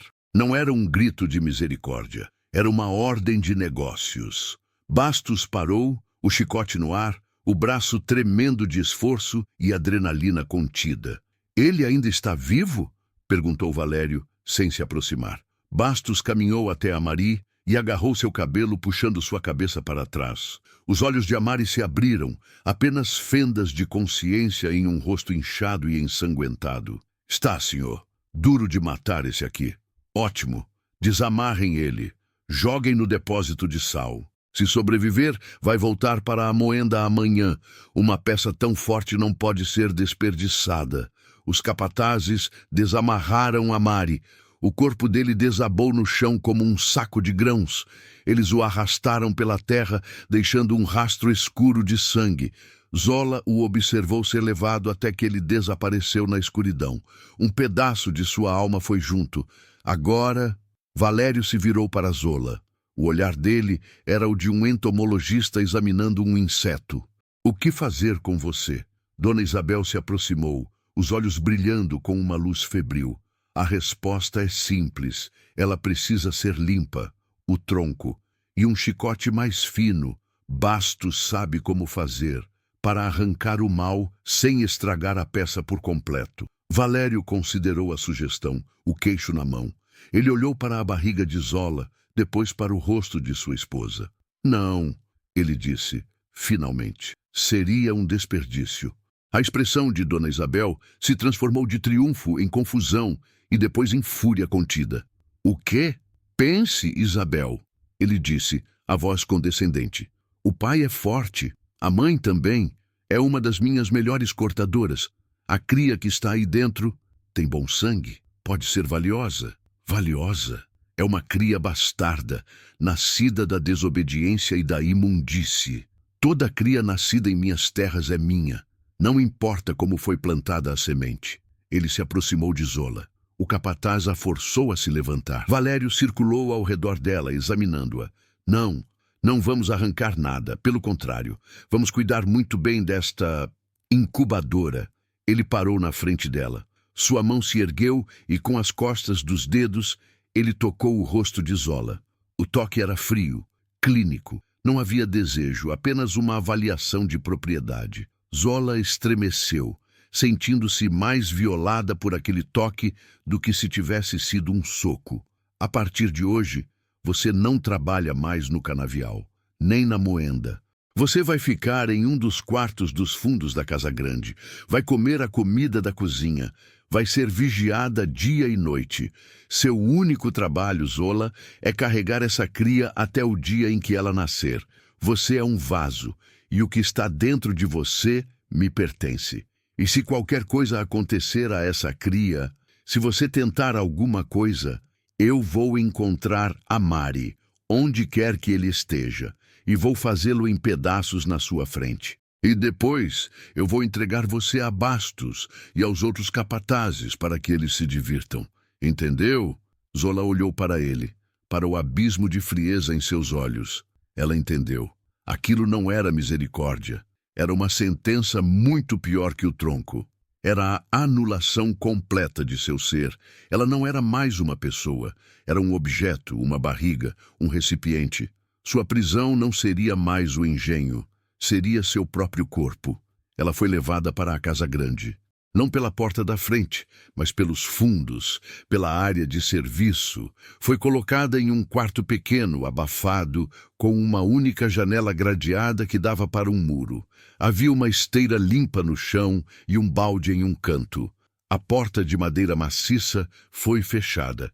Isola ouviu o som de uma tranca pesada sendo passada do lado de fora. Ela estava sozinha, no silêncio. O barulho do engenho, a sinfonia brutal de sua vida, havia desaparecido. O silêncio era mais ensurdecedor que qualquer grito. Ela se encolheu no chão, o corpo tremendo com os soluços que finalmente a dominaram. Chorou por Amari, por sua dor, por sua coragem. Chorou por seu filho, agora um prisioneiro junto com ela, uma propriedade valiosa em um mundo que não valorizava a vida. Depois de muito tempo, as lágrimas secaram. Ela se sentou, exausta, colocou as duas mãos sobre o ventre. Estava quente, vivo, e em meio ao desespero, ela sentiu um movimento suave, uma ondulação. Seu filho ainda estava ali, lutando. Uma nova força, fria e dura como aço, começou a se formar em seu coração. Eles haviam tirado sua liberdade, haviam torturado seu amor, haviam transformado seu corpo em uma jaula, mas não podiam tocar naquilo, naquela conexão. Ela não era um vaso, era uma mãe, e a jornada de sua carne, a jornada para proteger aquela vida, não havia terminado. Tinha apenas mudado de campo de batalha. Agora, a guerra seria travada ali, naquele quarto silencioso, dentro das paredes de seu próprio corpo. E ela sobreviveria. Ela manteria seu filho vivo, por Amari e por si mesma. Ela faria seu corpo, a fonte de sua prisão, se tornar sua arma final. O silêncio era uma nova forma de tortura. Na senzala, o silêncio nunca existia. Havia sempre o som de corpos se virando, o choro de uma criança, uma tosse seca, o sussurro de uma prece a um Deus esquecido. O som era a prova de que ainda estavam vivos, um emaranhado de respirações compartilhando a mesma miséria. Ali, naquele quarto nos fundos da casa grande, o silêncio era absoluto. Era um silêncio grosso, pesado, que pressionava os tímpanos e preenchia cada fresta da alma. Era o silêncio da sepultura. Zola estava deitada na esteira limpa, os olhos abertos na escuridão. A porta fora trancada horas atrás. Seu corpo inteiro doía, não dos golpes que não recebera, mas da violência que testemunhara. Cada estalo do chicote nas costas de Amari estava gravado em sua carne, uma memória fantasma que a fazia estremecer. Ela levava a mão ao ventre, uma necessidade primordial, um gesto para se certificar de que o centro de seu universo ainda estava ali. A vida dentro dela estava quieta, talvez adormecida, talvez assustada pelo tumulto de sua mãe. A primeira luz da manhã não entrou como um alívio, mas como uma invasão. Uma fresta de luz cinzenta se infiltrou pela janela gradeada, revelando os contornos de sua prisão. As paredes eram caiadas, o chão de madeira escura. Havia a esteira, um balde para suas necessidades e uma pequena bacia de cerâmica com uma jarra de água. Era mais limpo e mais vazio do que qualquer lugar onde ela já houvesse dormido. A limpeza era um insulto, a solidão, uma sentença.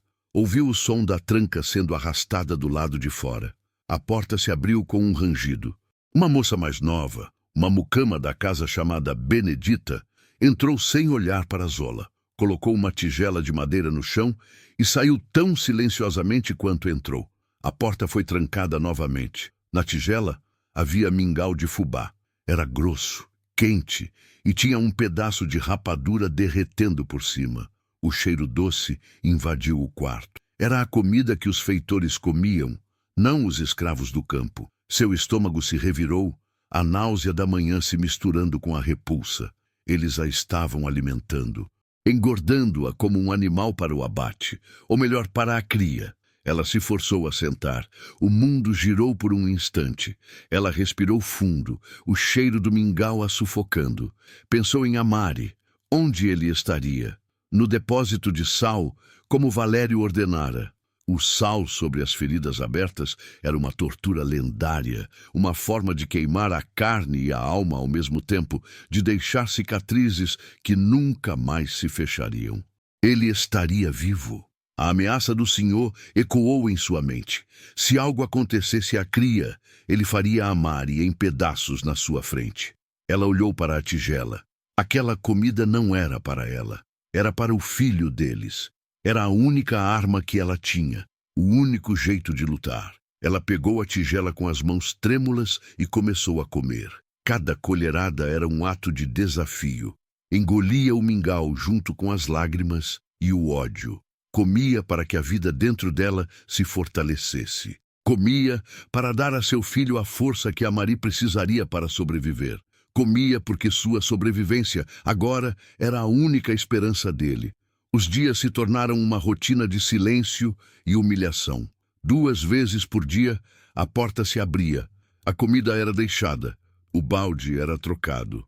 Benedita nunca falava, nunca olhava em seus olhos. Seu rosto era uma máscara de medo. Zola era um tabu, uma assombração viva dentro da casa. A única outra pessoa que via era Dona Isabel. A sinhá não a visitava todos os dias. Ela escolhia os momentos. Às vezes entrava de manhã, quando Zola ainda estava atordoada pelo sono. Outras vezes, no meio da tarde, quando o calor tornava o quarto um forno. Ela nunca se sentava. Ficava de pé, a alguns passos de distância, e a observava como se Zola fosse uma aberração em uma jaula. Você comeu tudo. A voz dela era sempre baixa, cortante. Isso é bom. A cria precisa de sustento. Precisa crescer forte para servir bem ao meu marido. Zola nunca respondia. Apenas ficava sentada na esteira, as mãos protetoramente sobre o ventre, o queixo erguido. Seu silêncio enfurecia Dona Isabel. Não pense que isso é um privilégio, negra. Ela sibilou um dia, os olhos faiscando. Cada bocado que você engole é um bocado que eu poderia dar a um cão mais leal. Você não é nada. É só um saco de carne, um recipiente para algo que, com sorte, nascerá com a pele menos escura que a sua.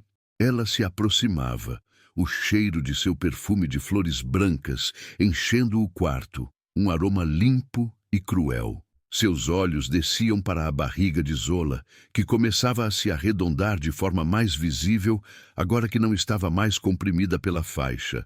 É nojento, ela disse, o rosto contorcido em uma máscara de desprezo. Ver você aí, inchando com essa semente bastarda. Meu marido pode chamá-la de propriedade, mas eu sei o que é. É a prova da sua imundície. A prova de que vocês são animais, se acasalando no escuro como ratos. Zola sentiu um chute, forte, decidido, uma resposta vinda de dentro. Ela prendeu a respiração, tentando não demonstrar nenhuma reação. Mas Dona Isabel viu, um brilho em seus olhos, um espasmo minúsculo em seu rosto. Já se mexe a praga? Ela estendeu a mão, os dedos finos e pálidos se aproximando da barriga de Zola. Zola se encolheu para trás, batendo contra a parede. Um grito baixo e animal saiu de sua garganta. A mão de Isabel parou no ar. Seus olhos se arregalaram, primeiro de surpresa, depois de uma fúria gelada. Ela recolheu a mão como se tivesse tocado em algo peçonhento. Você se atreve, ela sussurrou, a voz um fio de navalha. Você se atreve a rosnar para mim. Ela se virou e saiu do quarto, batendo a porta com força. O som da tranca foi mais violento do que nunca. Zola ficou tremendo, o coração disparado. Ela havia quebrado a regra. Havia reagido. O que viria agora? O chicote? A fome? A punição foi mais sutil e mais cruel. Naquela noite, a comida não veio. Nem na manhã seguinte.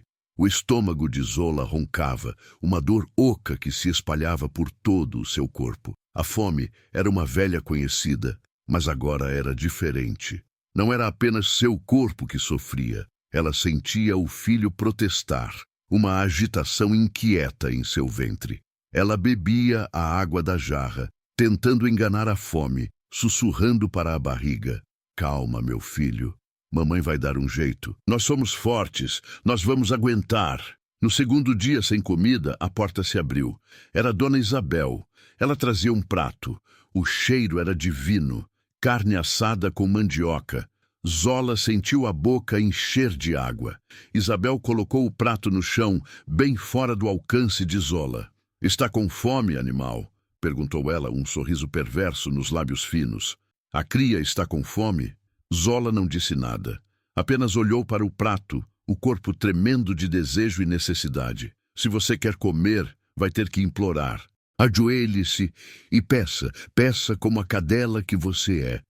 Zola olhou para o rosto dela, para o prazer sádico em seus olhos, olhou para o prato de comida e então olhou para a parede, recusando-se a encará-la. A fome doía, mas seu orgulho, a última coisa que lhe restava, era mais forte. Ela não se ajoelharia, não para aquela mulher. Dona Isabel esperou. O silêncio no quarto era uma batalha de vontades. Finalmente, com um bufo de raiva, ela pegou o prato. Pois então morra de fome. Você e sua cria imunda, ela saiu. Mas Zola sabia que ela não a deixaria morrer. O senhor não permitiria. Aquilo era um jogo, um teste de resistência. E Zola estava determinada a vencer. Naquela noite, quando a fome era uma garra de fogo em seu estômago, ela ouviu um som, um arranhar suave na porta. Ela se aproximou, o coração na boca. Zola? Era um sussurro, quase inaudível. A voz de Benedita. Sim, respondeu Zola, a boca seca. A mucama empurrou algo por baixo da fresta da porta. Um pedaço de broa de milho embrulhado em uma folha de bananeira. Era pequeno, mas para Zola era um banquete. Coma. Assim é o diabo. Mas a cria não tem culpa. O sussurro se afastou, seguido pelo som de passos apressados. Zola pegou a broa. As lágrimas escorreram por seu rosto enquanto ela comia devagar, saboreando cada migalha. Não era apenas comida. Era um ato de bondade.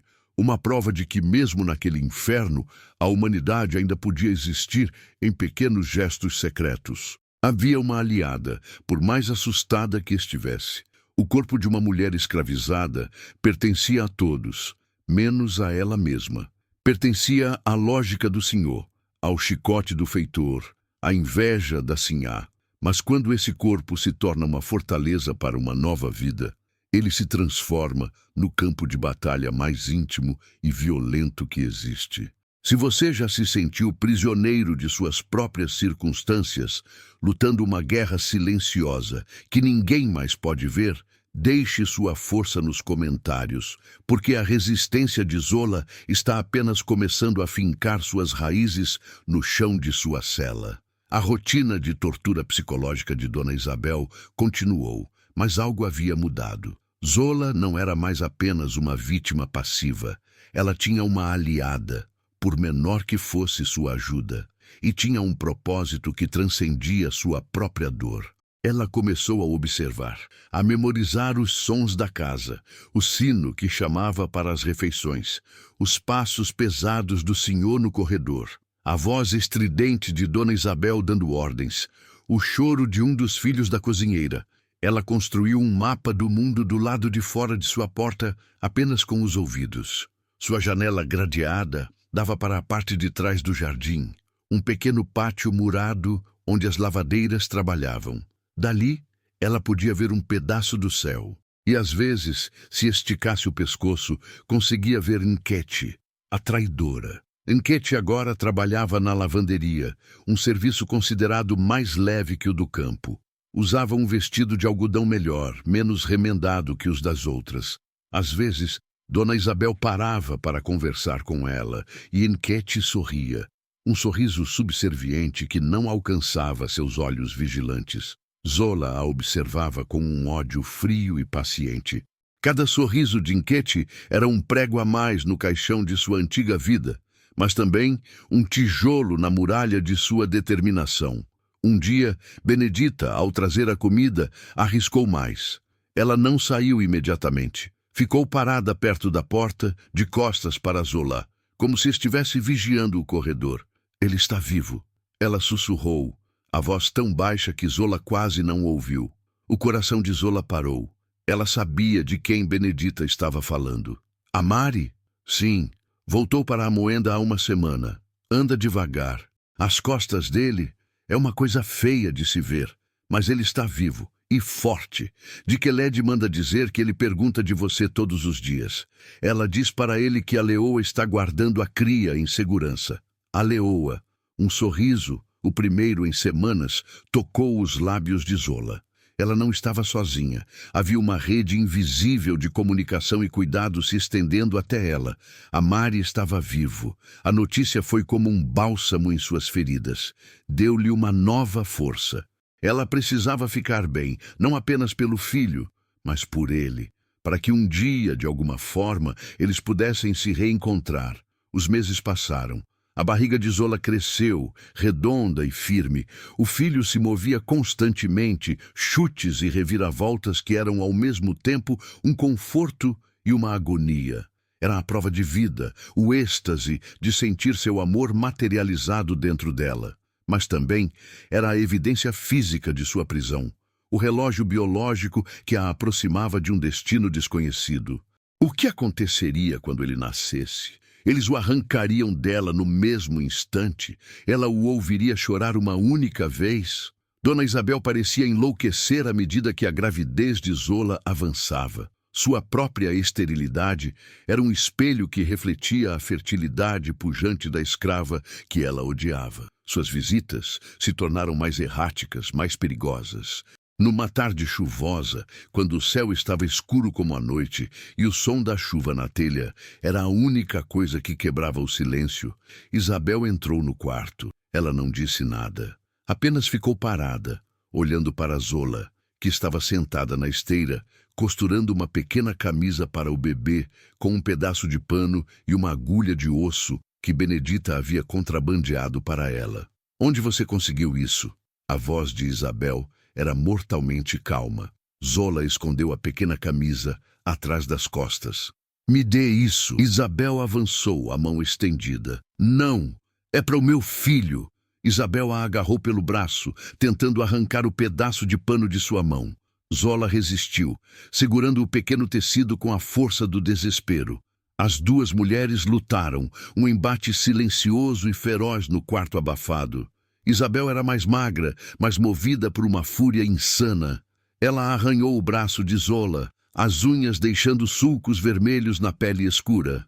Zola a empurrou, não com força para machucar, mas para se libertar.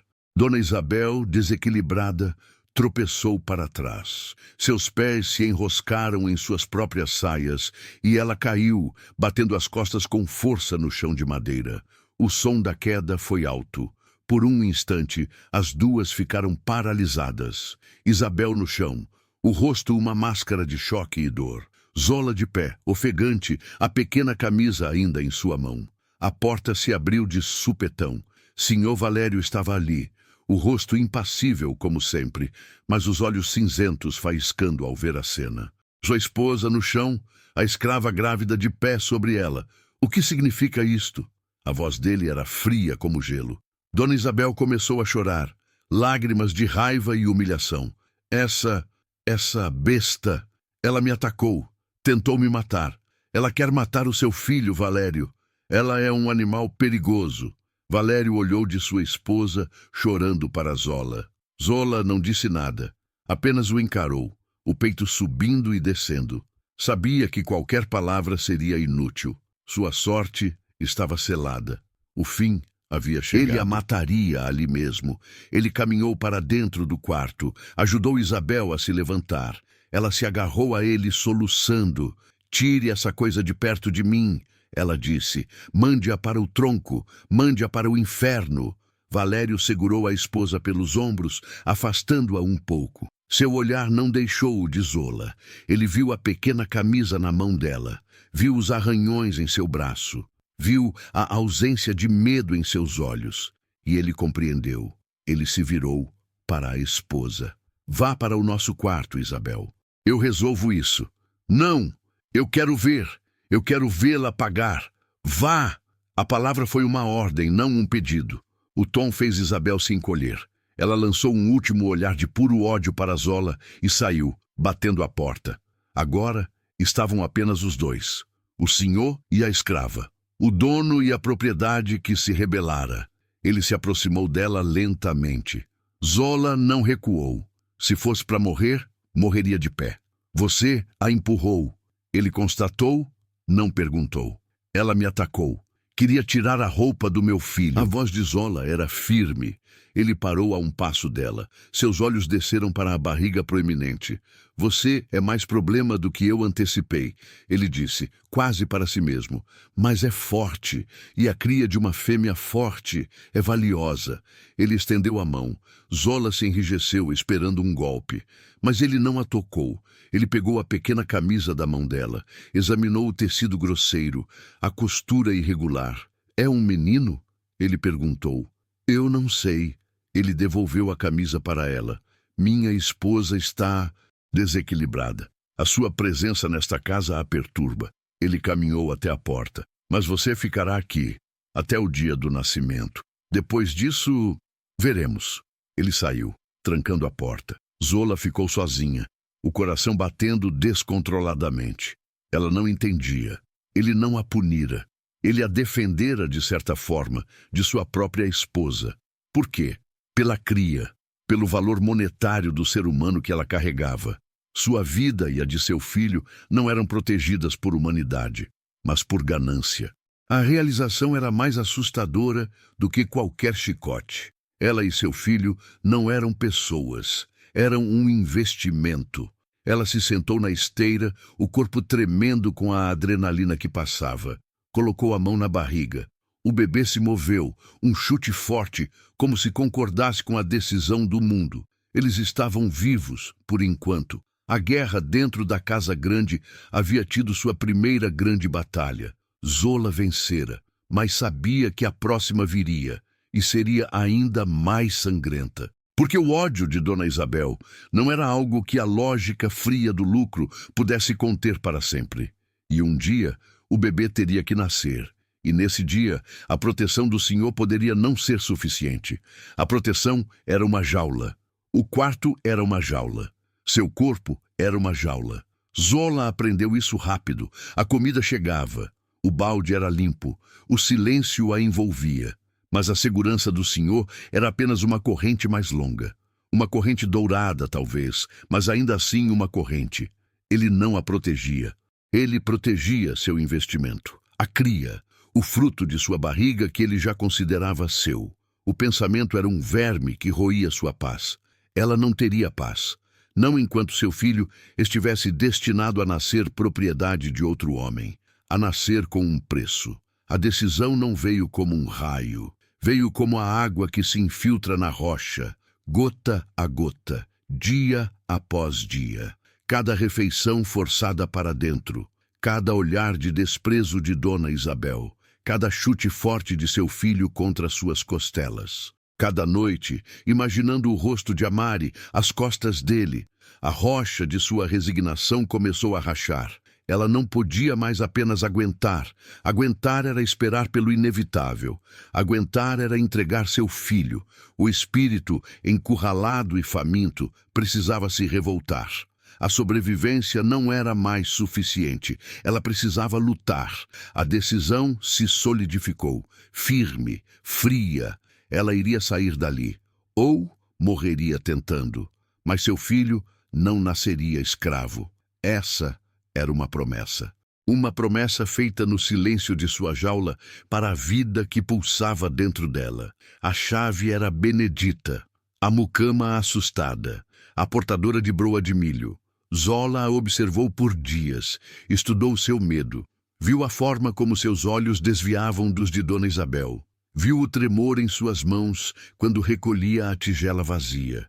O medo podia ser uma arma ou uma ponte. Zola esperou pelo momento certo. Numa manhã, quando Benedita entrou, o cheiro de chuva recente vindo de suas roupas, Zola não ficou sentada. Ela se levantou, parou entre a mucama e a porta. Benedita congelou, os olhos arregalados de pânico. Eu preciso de ajuda. A voz de Zola era baixa, firme, sem súplica. Benedita balançou a cabeça, um movimento rápido. Não posso. Assim ela me mata. Ela vai matar a todos nós de qualquer maneira, disse Zola, aos poucos, com os olhos, com o silêncio, com o chicote. Você sabe disso. A mucama não respondeu. Apenas olhou para a porta trancada, como um animal encurralado. Meu filho não vai nascer aqui. Zola deu um passo mais perto. O medo de Benedita era palpável, um cheiro azedo no ar. Preciso mandar um recado. Para Dikelled. Só isso. Um recado. Ninguém vai saber que foi você. Que recado? O sussurro de Benedita era quase inaudível. Zola se aproximou ainda mais. Pegou a mão da mucama. A mão dela estava fria e úmida.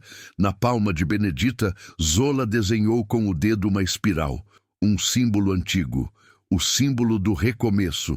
Do caminho para casa. Dikelled entenderia. Diga a ela que a leoa está pronta para caçar. Benedita puxou a mão de volta, como se tivesse sido queimada. Seus olhos corriam pelo corredor invisível do lado de fora. O medo lutava com algo mais em seu rosto. Uma centelha de raiva, de cansaço. Ela olhou para a barriga de Zola, para a vida que estava ali, condenada antes mesmo de começar. Ela assentiu. Um único aceno brusco. E saiu sem dizer mais nada, trancando a porta com as mãos trêmulas. A ponte havia sido construída, frágil, perigosa, mas era uma ponte. A resposta demorou 2 dias. 2 dias de silêncio torturante em que Zola se perguntou se havia condenado a si mesma e a Benedita. Então, na tigela de feijão do almoço, ela encontrou, escondido sob os grãos, um pequeno dente de alho. Tinha um único risco preto, feito com carvão. Um dente, um risco. A mensagem era clara. Amare. Ele estava dentro. Ele lutaria. O alho era para espantar os maus espíritos, para dar força. Dikelled confiava nela. Eles estavam juntos. A comunicação se tornou um jogo perigoso de símbolos. Um galho de arruda no fundo do balde. Significava proteção, mas também perigo iminente. Enkete estava vigiando. Uma pedra lisa e escura na jarra de água. Significava que Amare estaria na cocheira naquela noite. Espere por um sinal. Zola vivia por aqueles pequenos sinais. Eles eram o ar que ela respirava. O plano começou a se formar, peça por peça, em sua mente. Não podiam simplesmente fugir. A casa era uma fortaleza. As portas eram trancadas, as janelas gradeadas. Precisavam de caos, uma distração, algo grande o suficiente para atrair todos os olhos, todos os homens. Fogo. O fogo era o purificador e o destruidor. A ideia a assustou e a excitou. Um incêndio no depósito de bagaço. Era longe o suficiente da casa grande para não ameaçá-la diretamente, mas perto o suficiente do canavial para criar pânico. O bagaço seco queimaria rápido, uma muralha de chamas e fumaça. Na confusão, com todos os homens correndo para apagar o fogo, ela teria sua chance. Mas como sair do quarto? A resposta veio com a chuva. Uma tempestade violenta que durou uma noite inteira. O vento uivava. Um galho grosso da velha mangueira do pátio se partiu e caiu, atingindo o muro perto de sua janela. Na manhã seguinte, Zola viu. O galho não havia quebrado o muro, mas havia afrouxado uma das barras de ferro de sua janela. Apenas um pouco, o suficiente para um corpo magro passar. Um corpo de mulher, mas não um corpo de mulher grávida de 8 meses. Não, ela não passaria, mas a abertura era uma possibilidade, uma esperança. Ela mandou a mensagem, uma folha de mangueira na tigela vazia. O galho quebrou. A jaula tem uma rachadura. Dikelled entendeu. A resposta veio no dia seguinte, trazida pelo medo nos olhos de Benedita. Um pedaço de sabão de sebo, duro, escorregadio. A mensagem era brutal em sua simplicidade. Se não passa, force a passagem. A dor seria imensa. O risco para o bebê, aterrorizante. Mas qual era a alternativa? Enkete sentia o cheiro da conspiração. Ela não sabia o que era, mas via as mudanças. Via a forma como Benedita entrava e saía do quarto de Zola. Rápido demais. Via a expressão no rosto da mucama. Uma mistura de medo e algo novo, algo parecido com desafio. Enkete via tudo. Sua sobrevivência dependia disso. Ela era os olhos e ouvidos de Dona Isabel. Um dia, ela encurralou Benedita perto do poço. Você anda muito ocupada com a bastarda. A voz de Enquete era um silvo baixo, trocando segredinhos, levando presentinhos. Não sei do que você está falando. Benedita tentou se afastar. Enquete a segurou pelo braço, as unhas finas cravando na pele. A Sinhá não gosta de segredos. Ela me paga para ouvi-los. Se você sabe de alguma coisa e não me contar, ela vai arrancar de você. E eu vou ajudar. Benedita se soltou, o pânico em seus olhos. Eu não sei de nada. Ela só fica lá, quieta, esperando a cria do diabo nascer. Enquete a deixou ir, mas seus olhos pequenos e desconfiados seguiram a mucama até ela desaparecer na cozinha. Ela não acreditou. E naquela mesma tarde, ela foi até a varanda, onde Dona Isabel bordava com fúria silenciosa. Ela se curvou e sussurrou: "A Sinhá precisa ter cuidado. A cadela na jaula não está dormindo. Acho que ela planeja alguma coisa. A mucama Benedita está ajudando." O bordado de Dona Isabel parou. A agulha ficou suspensa no ar. Seus olhos, antes focados no linho, se ergueram e encontraram os de Enquete.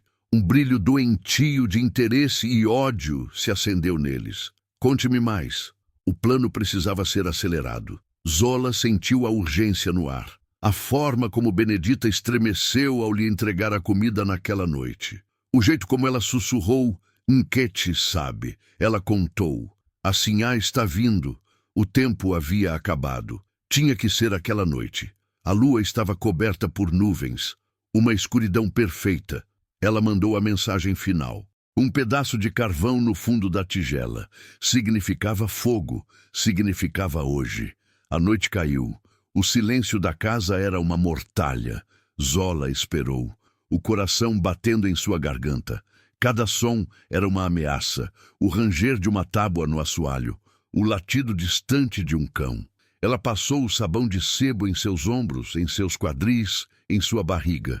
O toque era frio, oleoso, preparando o próprio corpo para uma provação violenta. Ela rasgou uma tira de sua saia e amarrou o pequeno dente de alho e a faca de cozinha que Benedita lhe trouxera na noite anterior em sua coxa. Eram suas únicas armas, sua fé e seu aço. Então, ela ouviu passos no corredor. Não os passos leves de Benedita, passos pesados, determinados, e o som de uma chave na fechadura. Não era a tranca de fora, era uma chave. Dona Isabel. A porta se abriu. A Sinhá estava ali, segurando uma lamparina. A luz lançava sombras monstruosas em seu rosto pálido e tenso. Seus olhos queimavam com uma febre de ódio. Ela não estava sozinha. Enquete estava atrás dela, um sorriso triunfante em seus lábios. Sua festa acabou vadia. A voz de Dona Isabel era um arranhar de vidro quebrado. "Meu marido pode ser um tolo, cego pela ganância. Mas eu não sou. Eu sei o que você é, um animal, e animais precisam ser colocados na coleira, ou abatidos." Zola se levantou, colocando-se em frente à janela. "Seu único caminho de fuga. O que a Sinhá vai fazer? Me bater? Me matar? O senhor não vai gostar de perder o investimento dele." A voz de Zola era surpreendentemente calma. "Não, eu não vou te matar," ela disse, dando um passo para dentro do quarto. Enquete fechou a porta atrás delas. "Vou apenas te acalmar, para que você e sua cria fiquem quietos até a hora certa." Ela ergueu a outra mão. Segurava uma pequena garrafa escura. "Dikeled não é a única que conhece ervas, negra. Isto vai fazer você dormir, um sono longo e profundo. Talvez você até perca a cria, um acidente infeliz." "Não!" O grito de Zola foi um rugido. Ela não esperou. Não havia mais tempo para palavras. Ela avançou, não contra Dona Isabel, contra Enquete, a traidora, a fonte do veneno. Enquete, pega de surpresa, gritou quando Zola a atingiu com todo o peso de seu corpo. As duas caíram no chão em um emaranhado de membros. Zola era mais forte. Anos de trabalho no canavial contra anos de serviço leve. Ela sentiu a faca em sua coxa. Puxou-a. O metal estava frio em sua mão. Dona Isabel gritou, um som agudo de pânico. Ela jogou a garrafa em Zola. O vidro se estilhaçou na parede, liberando um cheiro doce e enjoativo. Zola ignorou. Ela pressionou a ponta da faca contra a garganta de Enquete. A mulher choramingou, o corpo tremendo. Abra a porta! Zola gritou para Dona Isabel. Agora, ou eu corto a garganta da sua cadela. Dona Isabel estava paralisada, o rosto branco como cera. O ódio em seus olhos foi substituído por um medo cru. Ela olhou para a faca, para o fio de sangue que começava a brotar no pescoço de Enquete. A casa vai acordar. O senhor vai vir. Ele vai matar você. Ela ameaçou, a voz trêmula. Talvez, mas ela morre primeiro. Zola pressionou a faca um pouco mais. Abra a porta. O grito distante de um homem soou do lado de fora. Fogo. Fogo no depósito de bagaço. Amari. Ele havia cumprido sua parte. O caos havia começado.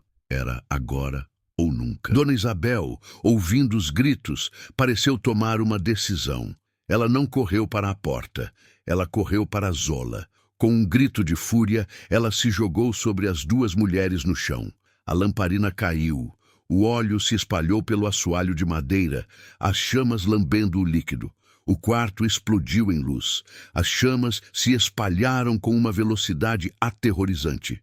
O fogo, a distração estava ali, dentro de sua própria jaula. Zola empurrou Enquete para o lado e rolou para longe das chamas que cresciam. O calor era intenso, a fumaça encheu seus pulmões. Dona Isabel estava de pé, tossindo, os olhos arregalados de horror para o fogo que ela mesma causara. A porta, a única saída, estava bloqueada por uma parede de fogo. A janela era a única chance. Zola correu para ela, puxou a barra de ferro solta. Ela se moveu, mas não o suficiente. Ela puxou de novo, com a força do desespero, os músculos gritando. O metal rangeu, cedeu. A abertura estava ali, apertada. Impossível. Ela não enfiou a cabeça e os ombros no vão. O metal frio e o sabão oleoso em sua pele. Ela se empurrou. A dor foi excruciante. Seus quadris, sua barriga, o bebê. O mundo se tornou um túnel de dor e pressão. O ferro raspava sua pele, rasgando o tecido de sua saia. Ela sentiu um chute violento dentro dela, um protesto de dor e medo. Vamos, meu filho, lute comigo. Ela gritou, um som que foi engolido pela fumaça e pelo rugido das chamas. Com um último esforço sobre-humano, ela se contorceu e caiu. Caiu do outro lado na grama molhada do pátio. Livre, ela ficou ali por um segundo, ofegante, o corpo um único nervo de dor. O alarme do engenho soava, sinos batendo descontroladamente. Gritos vinham de toda parte. Ela olhou para cima. A janela de seu quarto era uma boca de fogo laranja contra a noite escura. Ela estava fora, mas a guerra estava apenas começando. Ela se levantou, ignorando a dor lancinante em seus quadris, e correu. Correu para a escuridão, para o cheiro de fumaça, em direção a Amari, em direção a uma liberdade que teria que ser comprada com fogo e sangue. A corrida era uma sinfonia de dor. Cada passo de Zola era uma facada em seus quadris, um grito de seus músculos esfolados pela passagem na janela. O ar que ela puxava para os pulmões não era oxigênio, era fumaça grossa e oleosa que a fazia tossir em espasmos que sacudiam sua barriga. O engenho, antes um lugar de ordem brutal, era agora um pandemônio. Homens corriam com baldes de água, suas silhuetas escuras recortadas contra as duas fontes de luz que devoravam a noite. O incêndio distante e colossal do depósito de bagaço e o fogo mais próximo, mais íntimo e terrível, que consumia o quarto que fora sua cela. Gritos, ordens, o som agudo dos sinos de alarme. Era o som do inferno se desfazendo. Ela não correu em direção à mata, correu em direção ao caos, em direção ao fogo maior. Era lá que ele estaria. Era o farol deles. Ela se moveu pelas sombras, evitando os caminhos principais, o corpo curvado, uma mão sempre em seu ventre, protegendo, ancorando. Ela viu Senhor Valério no terreiro, o rosto iluminado pelas chamas, uma máscara de fúria controlada enquanto gritava ordens para os feitores. Ele não se importava com a casa, importava-se com a produção. O bagaço era combustível. O fogo era seu lucro queimando. Por um instante Zola parou, escondida atrás de uma moita de hibiscos. Ela não viu Dona Isabel, não viu Nquete. O fogo no quarto dos fundos ainda ardia, uma ferida laranja na lateral da casa grande. Ninguém corria para lá, ninguém se importava. Eram apenas duas mulheres, e uma delas era apenas uma escrava. Ela continuou, o coração martelando um ritmo de pânico e esperança, e então ela o viu. Perto do grande Jequitibá, na fronteira entre o terreiro e o início do canavial, uma sombra se destacava das outras. Era ele, Amari. Ele não estava olhando para o fogo. Estava olhando na direção da casa grande, procurando por ela. O rosto dele era um mapa de agonia e expectativa. Amari. O nome saiu de sua boca como um sopro, um chamado que atravessou o barulho. Os olhos dele a encontraram.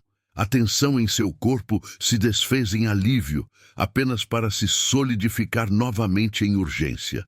Ele correu até ela, mancando levemente, as cicatrizes em suas costas, um testamento recente de sua dor. Ele não disse nada. Não havia tempo. Ele a agarrou pela mão, a pele dele quente e áspera contra a dela, e a puxou para a escuridão do canavial. O canavial à noite era outro mundo.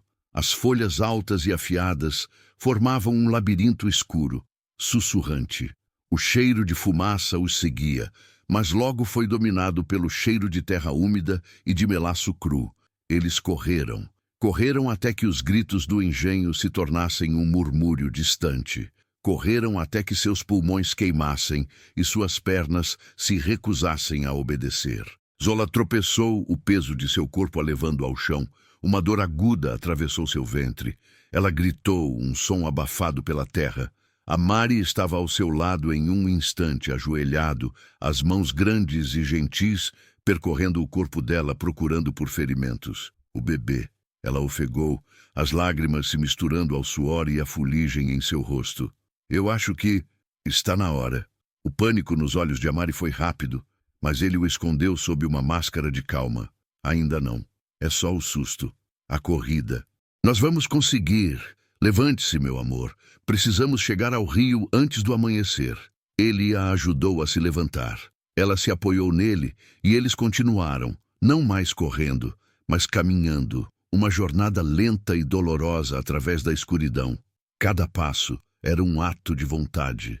A dor no ventre de Zola vinha em ondas, contrações que a faziam parar e se curvar, a respiração presa na garganta. Amari a segurava, sussurrando palavras de força, promessas de um futuro que parecia se afastar a cada nova onda de dor. Eles alcançaram o rio quando o primeiro cinza da madrugada começou a manchar o céu. A água era escura e fria. Eles entraram, a correnteza tentando arrastá-los. A água gelada foi um choque, mas também uma bênção, limpando o suor e o sangue. E eles esperavam, apagando o rastro de seu cheiro para os cães dos capitães do mato. Eles caminharam rio acima por horas, a água até a cintura, Zola se agarrando a Amari com a força que lhe restava. Quando finalmente saíram da água, em uma margem coberta por uma vegetação densa e desconhecida, Zola não conseguia mais andar. As contrações eram mais fortes, mais próximas. Amari a carregou nos braços, afastando-a da margem para o coração da mata. Encontrou uma pequena clareira, protegida por um emaranhado de raízes de uma gameleira gigante. Ali, sobre um leito de folhas secas que ele juntou apressadamente, o trabalho de parto de Zola começou de verdade. Não havia Dikeledi. Não havia outras mulheres para cantar e dar apoio. Havia apenas Amari, o rosto dele tenso de medo e amor. As mãos dele segurando as dela. Havia o som de sua própria respiração, os gritos que ela não podia mais conter e os sons da floresta que parecia prender a respiração junto com ela.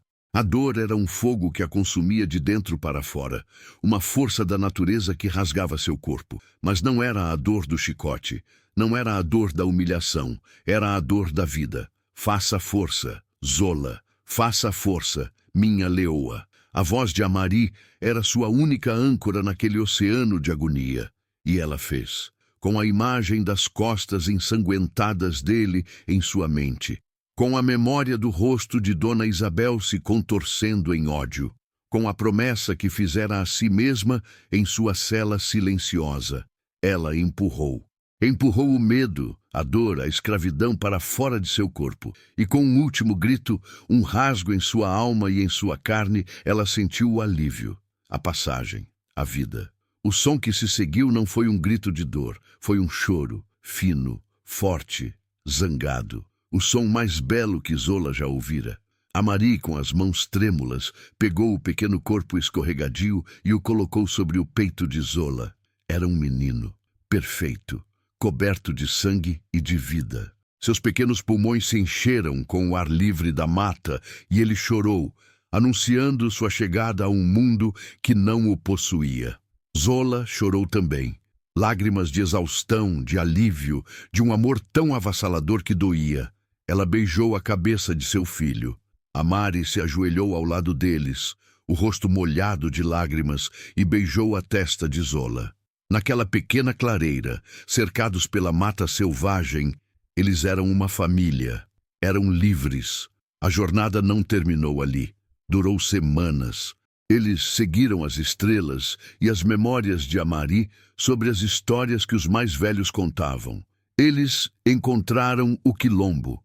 Não era uma lenda, era um vilarejo escondido em um vale fértil, protegido por rios e sentinelas. Um lugar onde os rostos eram marcados pela dureza da vida, mas os olhos brilhavam com uma luz que Zola nunca vira no engenho. A luz da dignidade. Foram recebidos com cautela, depois com aceitação. A história deles era a história de muitos ali. 5 anos. O Quilombo do Vale Verde prosperou. Zola não cortava mais cana. Ela cultivava mandioca e milho em uma roça comunitária. Suas mãos ainda eram calejadas, mas eram os calos de quem planta para alimentar os seus, não para enriquecer um senhor. Amari se tornou um dos líderes da defesa do Quilombo.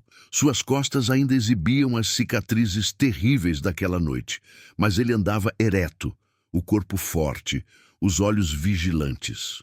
As memórias do engenho eram fantasmas que às vezes os visitavam em sonhos, mas a luz do dia os afastava. O filho deles, a quem chamaram de Akin, que significava o valente, era uma criança de 5 anos com os olhos do pai e o sorriso da mãe. Ele não conhecia o som de um chicote, não conhecia o medo no olhar dos mais velhos, conhecia o som do rio, o gosto da fruta no pé, as histórias contadas ao redor da fogueira sobre deuses africanos e heróis que haviam escapado do cativeiro. Ele corria livre pela terra, os pés descalços não em solo de senzala, mas no chão de seu lar. Num fim de tarde, Zola estava sentada na porta de seu pequeno casebre de pau a pique, trançando os cabelos de Akin. Amari chegou da mata, trazendo um cacho de bananas e um peixe. Ele se sentou ao lado deles, o cansaço bom do trabalho em seu rosto. Akin correu para seu colo. "Pai, me conta de novo como vocês chegaram aqui", pediu o menino. Amari olhou para Zola, um longo olhar que continha um universo de dor e de amor. "Nós seguimos uma estrela, meu filho", ele disse a voz suave. "E sua mãe?" "Sua mãe carregou o sol dentro da barriga para nos guiar no escuro." Zola sorriu, a mão repousando sobre a cabeça do filho. O corpo dela, antes uma propriedade, um recipiente, uma jaula, se tornara o primeiro território livre de seu filho. O peso que ela carregara não fora sua sentença, fora sua salvação, fora o mapa para a liberdade. Ela olhou para o horizonte, para as montanhas verdes que os protegiam, e pela primeira vez em sua vida sentiu o peso de nada além da paz. O corpo de uma mulher escravizada não lhe pertencia. Pertencia à lógica do senhor, ao chicote do feitor, à inveja da sinhá. Mas a história de Zola nos lembra que, mesmo na escuridão mais profunda, a semente da vida e da rebelião pode criar um peso tão poderoso que é capaz de quebrar correntes. Se esta jornada de uma mãe, lutando pela soberania de seu próprio corpo e pela liberdade de seu filho, fez seu coração bater mais forte, se você sentiu o nó na garganta diante da injustiça e a chama da esperança em sua fuga, então se junte à nossa comunidade. Deixe seu like para honrar a força de Zola. Se inscreva no canal para que mais histórias que não nos contaram sejam ouvidas e compartilhe este grito de vida que ecoa das senzalas do nosso passado para iluminar nosso presente. Porque cada corpo tem uma história e toda história de liberdade merece ser contada.